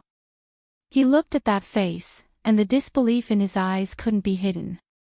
Marquis, Lord Marquis, you left too quickly. Steward Liu hurried over only when the daylily was about to turn cold. Where's the seventh prince? Isn't he with you? He took a different path and missed Eunuch Su's group. After he finished speaking, he found that his marquis didn't respond. It was as if someone had cast a spell on him, standing motionless at the door of the classroom, looking inside. He walked over strangely and also looked inside the classroom. He didn't know if he didn't look, but when he looked, he was shocked. His eyes widened. Young master. Zheng Sai had just chased after Marquis Xianping, but Marquis Xianping quickly turned back. He was so fast that Zheng Sai almost couldn't catch up. He was a bit confused by this young master. What's the situation? Not only did Marquis Xianping come, but his young master also came. And he even entered their classroom. Marquis Xianping looked at Steward Liu. What did you call him? Steward Liu said, young master. Which young master? Marquis Xianping asked Steward Liu, but his gaze fell on Xiao Liulang's face. Xiao Liulang's expression was very calm. Steward Liu said, it's the young master that this servant told you about. He's Lady Yun's son. Xiao Liulang's mother's surname was Qin Yun's mother. Everyone in the neighborhood called her Lady 13. Really? It's him. Marquis Xianping stared at Xiao Lulang without blinking. His eyes looked calm, but there were endless undercurrents. Suddenly, he took out a warm hand and touched Xiao Liulang's face. His thumb vigorously rubbed the area under Xiao Liulang's right eye, but even after rubbing for a long time, nothing came out. His aura began to turn violent. Where's your mole? Where did this mole go? Steward Liu was confused. What mole? Has the Marquis seen this son of his? Before Xiao Lulang was born, the Marquis left Lady Yun and returned to the capital. In the winter 4 years ago, Xiao Lulang came to the capital with his brother. Unfortunately, they didn't see the Marquis. So why did the Marquis have such a reaction? Xiao Lulang didn't move. He let Marquis Xianping rub the cheek under his right eye until it was red and swollen. Finally, he looked at Marquis Xianping coldly, as if there was a trace of anger that he didn't know how to vent. "You've got the wrong person," he said calmly and coldly. "I've never had a mole here." Marquis Xianping put down his hand and coldly clenched his fist. "Excuse me." Xiao Lulang didn't pay any more attention to him and walked past him with his walking stick. Marquis Xianping looked at his limping figure, and there was a storm in his eyes again. Xiao Lulang went to the classroom opposite, put the baby eagle into little Jing Kong's bag, hung it on his arm, and picked up little Jing Kong. Little Jing Kong was in a daze. He struggled to open his eyes and saw that it was Xiao Lulang. He drooped his head on Xiao Lulang's shoulder and fell asleep peacefully. A child who didn't take a nap couldn't be hurt. Xiao Lulang held him with one hand and held his crutch with the other hand. Under Marquis Xianping's complicated gaze, he walked out of the Imperial College. "It's him. It's them." Zhang Sai wanted to complain about Xiao Lulang and little Jing Kong, but when he opened his mouth, he felt that the atmosphere was not right. Marquis Xianping's aura was too scary, as if he was going to kill someone at any time. He quickly shut his mouth. After Xiao Lulang's figure completely disappeared, Marquis Xianping also left the Imperial College. Zhang Sai looked into the classroom strangely. There's no one. Who was Marquis Xianping's subordinate calling young master? Teacher's son, who had been waiting in the corridor and was lucky enough to witness the whole process, said in a cold sweat, It seems to be the supervisor of the capricious hall." Zhang Sai sneered, "You mean Xiao Lulang?" "Ha, come on, how can he be the young master of Marquis Xianping's mansion? His age doesn't match. The only match was little Marquis, but little Marquis is dead. He can't be Marquis Xianping's illegitimate son, right? Ha ha ha ha." Zhang Sai stopped smiling and fainted. Marquis Xianping left the Imperial College and got into the carriage. Chang Jing held Qin Chuyu, who was frightened by Marquis Xianping, and asked, "Marquis, what should we do with him?" Marquis Xianping's mind was in a mess. "Send him back to the palace." Chang Jing thought for a moment. "Okay." Marquis Xianping didn't say how to send him back, so Chang Jing held Qin Chuyu and started another round of Xianping. Qin Chuyu couldn't even cry. Uncle's punishment was too terrible. He would never get into trouble again. After Marquis Xianping got into the carriage, he couldn't calm down for a long time. Little Jing Kong became listless in an instant. In the end, little Jing Kong chose to confess. Jiao Jiao said that if he confessed, he would be lenient, but if he resisted, he would be strict. As soon as Gu Jiao came back, little Jing Kong took the initiative to tell her about how he brought his baby eagle to the Imperial College to compete with his classmate. His classmate was so scared that he peed in his pants. Gu Jiao didn't blame him immediately. Instead, she asked him why he did that. Little Jing Kong was very sad, because they always laugh at me for being small, for not growing up, and for being a baby. He wasn't as tall as them, but his bird must be the biggest. He often walked the chickens in the alley. Of course, now he also walked the dogs and the baby eagles. He had seen many grandpas who walked their birds. Their birds weren't even as big as his little Joe. It turned out that he did it for the bird competition. He didn't mean to scare his classmate. But why did he pee in his pants? Little Jing Kong was puzzled. Following the adult's confusing behavior, there was another child's confusing behavior in Little Clear Sky's knowledge blind spot. Gu Jiao almost choked. This. Even a 1.5-year-old Go1 knew this.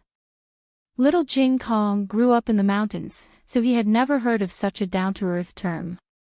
Gu Jiao didn't explain this term to him in the end. She touched his little head and said, How are the results of those who laugh at you? Can they get an A grade every time? Little Jing Kong curled his lips and said proudly, of course not. They always make mistakes. I'm the only one who gets everything right. Gu Jiao said softly, isn't that right? They can make mistakes when answering questions, so what they say might not be right. They said that you won't grow tall, but they were wrong. You're still young now. When you grow up, you'll definitely grow tall, taller than them. Little Jing Kong thought about it seriously and was successfully convinced by Gu Jiao. If he could study so well, there was no reason that he couldn't grow tall. Little Jing Kong regained his confidence in life. He was a little Jing Kong full of fighting spirit again. Gu Jiao said again, did you do anything wrong? Yes, little Jing Kong said honestly, I shouldn't have brought little Nine to the Imperial College. I won't do it again. Gu Jiao nodded with relief, go ahead. Okay. Little Jing Kong turned around and left with the baby eagle in his arms. As soon as he entered the hall, he poked his head out again, but why did he take off his pants? Gu Jiao was speechless. The old chancellor went out. Gu Jiao made dinner. Xiao Lulang came in to add firewood as usual. Gu Jiao felt that something was wrong with him. Gu Jiao made his favorite crispy meat recently, but he ate half a bowl of rice less than usual. After dinner, he checked little Jing Kong's homework as usual. Little Jing Kong went to check his two brothers' homework. He went back to his room to study, but he didn't open his book for a long time. Gu Jiao knocked on the door, it's me. The door was ajar. Xiao Lulang paused, turned the book upside down on the table, and said to the door, come in. Gu Jiao pushed the door open and came in with a bowl of lotus seed soup. She put it on the table, I just made it. Try it while it's still hot. Xiao Lulang looked at her little hands that shouldn't have suffered so much. He sighed, why did you make food again? You didn't eat much for dinner, Gu Jiao said. Xiao Lulang looked down. Gu Jiao sat down on the chair opposite him. The dim candlelight fell on his jade-like handsome face. His eyelashes were long and slender, casting a trembling shadow on both sides of his nose. Gu Jiao looked at him with her chin in her hands, aren't you going to eat? Xiao Lulang didn't have an appetite, but he still picked up the spoon and tasted it. It was very sweet. Even his heart didn't seem to be so bitter. Xiao Lulang slowly finished the bowl of lotus seed soup and looked up at her. She was also looking at him. She was above board. She didn't seem embarrassed when he caught her. Her eyes seemed to have stars, shining brightly. Xiao Liulang's heart seemed to be slowly filled with something, and the unpleasant emotions were forcefully squeezed out. He took the lead to look away, cleared his throat and said, I'll go wash the dishes. No, I'll do it. Gu Jiao stood up and took the bowl before him, you should prepare for the spring examination. I still want to be a tribute scholar's wife. Oh. Xiao Lulang was disappointed. Just a tribute scholar's wife. Above the tribute scholar, there was the Jinsher, and after the Jinsher, there was still the Zhuangyuan, Tanhua, and Tanhua. But that title, Lulang, Tsundere, said, and you're calling me a wife, Gu Jiao, are you calling me? Did he say it aloud? Xiao Lulang was flustered, no, Gu Jiao looked back and smiled, hey.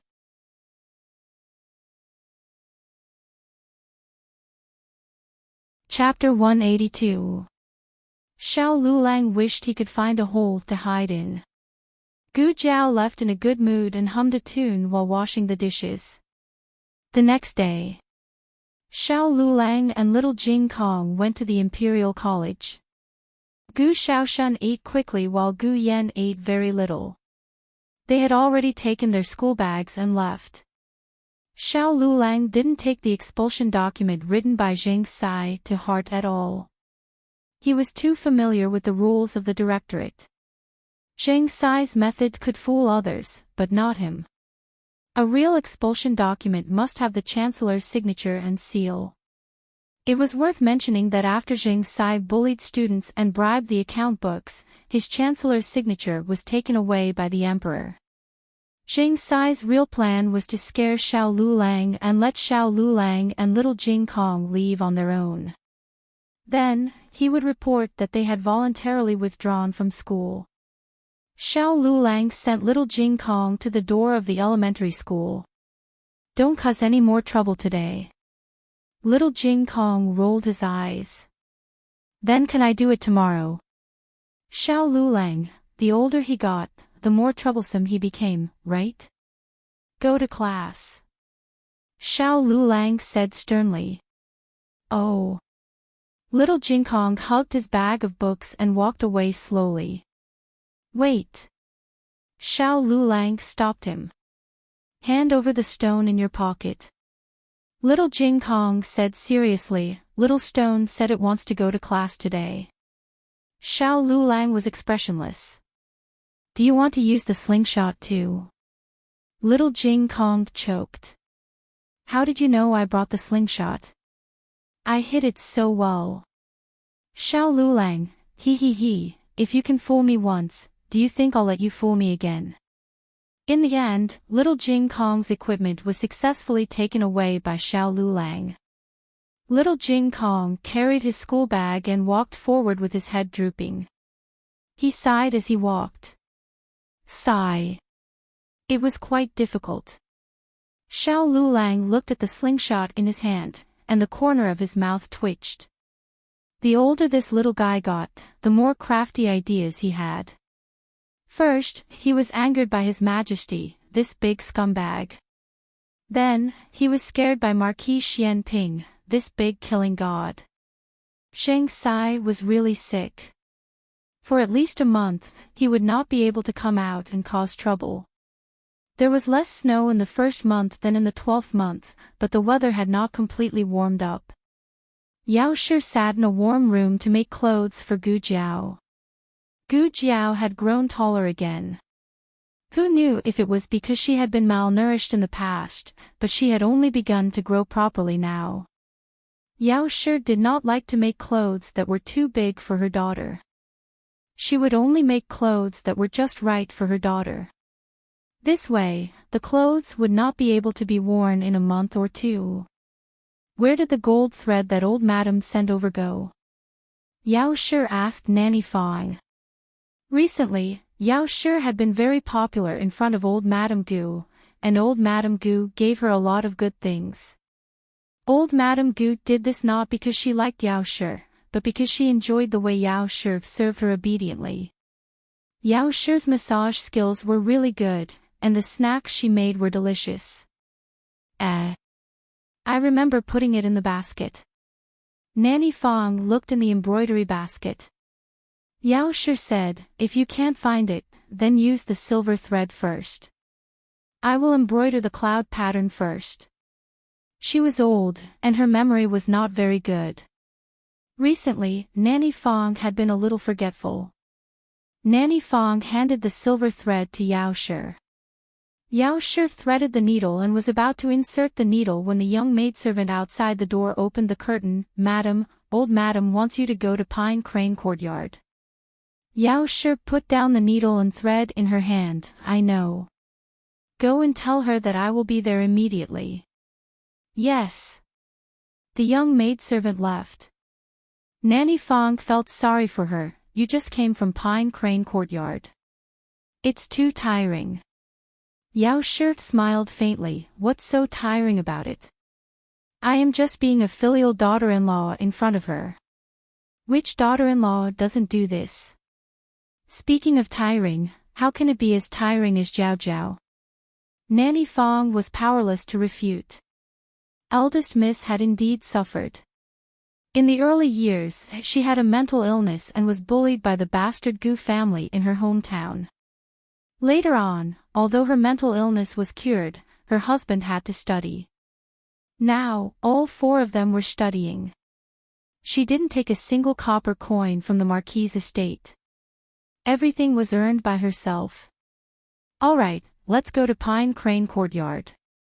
Don't let old madam wait for too long. Yao Shi tidied up the clothes she had made for her daughter, put on a cloak, and went to Pine Crane Courtyard. When she arrived at Pine Crane Courtyard, she found that Concubine Ling was also there. Concubine Ling's complexion was not very good. Mother. Yao Shi bowed to old Madame Gu.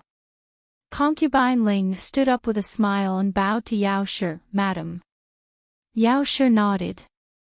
Seeing that Yao Shi was giving Concubine Ling face, old Madame Gu was very pleased and had someone serve Yao Shi tea. Yao Shi sat down and a servant served hot tea. Yao Shi took a sip and asked old Madame Gu, Mother, why did you call me over? Old Madame Gu looked at Concubine Ling. Concubine Ling smiled and said, Actually, I am looking for Madam. I have something to ask of you.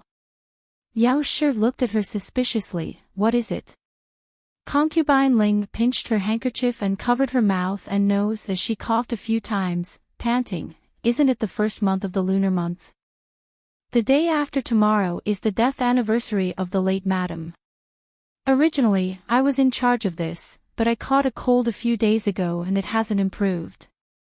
It's fine if I am sick, but I am afraid that I will ruin the late madam's memorial. Yao Shi said, So you want me to go? Concubine Ling coughed a few times and said, Madam was good friends with sister before she married into the manor. I think that if I let you do it, sister will not blame you in the underworld. Yao Shi almost laughed. Did Concubine Ling not know what kind of reputation she had been carrying all these years? The late madam probably thought that she was the one who caused her death, right?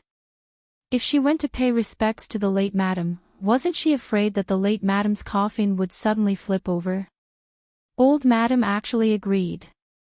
She really didn't know what she was thinking. Concubine Ling said with a surprised expression, Madam, don't tell me that you are unwilling to pay respects to sister. Yao Shi said, How can that be? I am just worried that the late madam doesn't want to see me. The three young masters must have gone to her grave to complain about my vicious stepmother, right? She must be very angry with me. I am afraid that if I go, she will not be able to rest in peace in the underworld. Old Madame Gu frowned. Concubine Ling looked at old Madame Gu and said to Yao Shi with a smile, It is precisely because of the misunderstanding that Madam wants to go to sister's grave to explain it clearly to sister. She said it as if the late Madam could really hear her.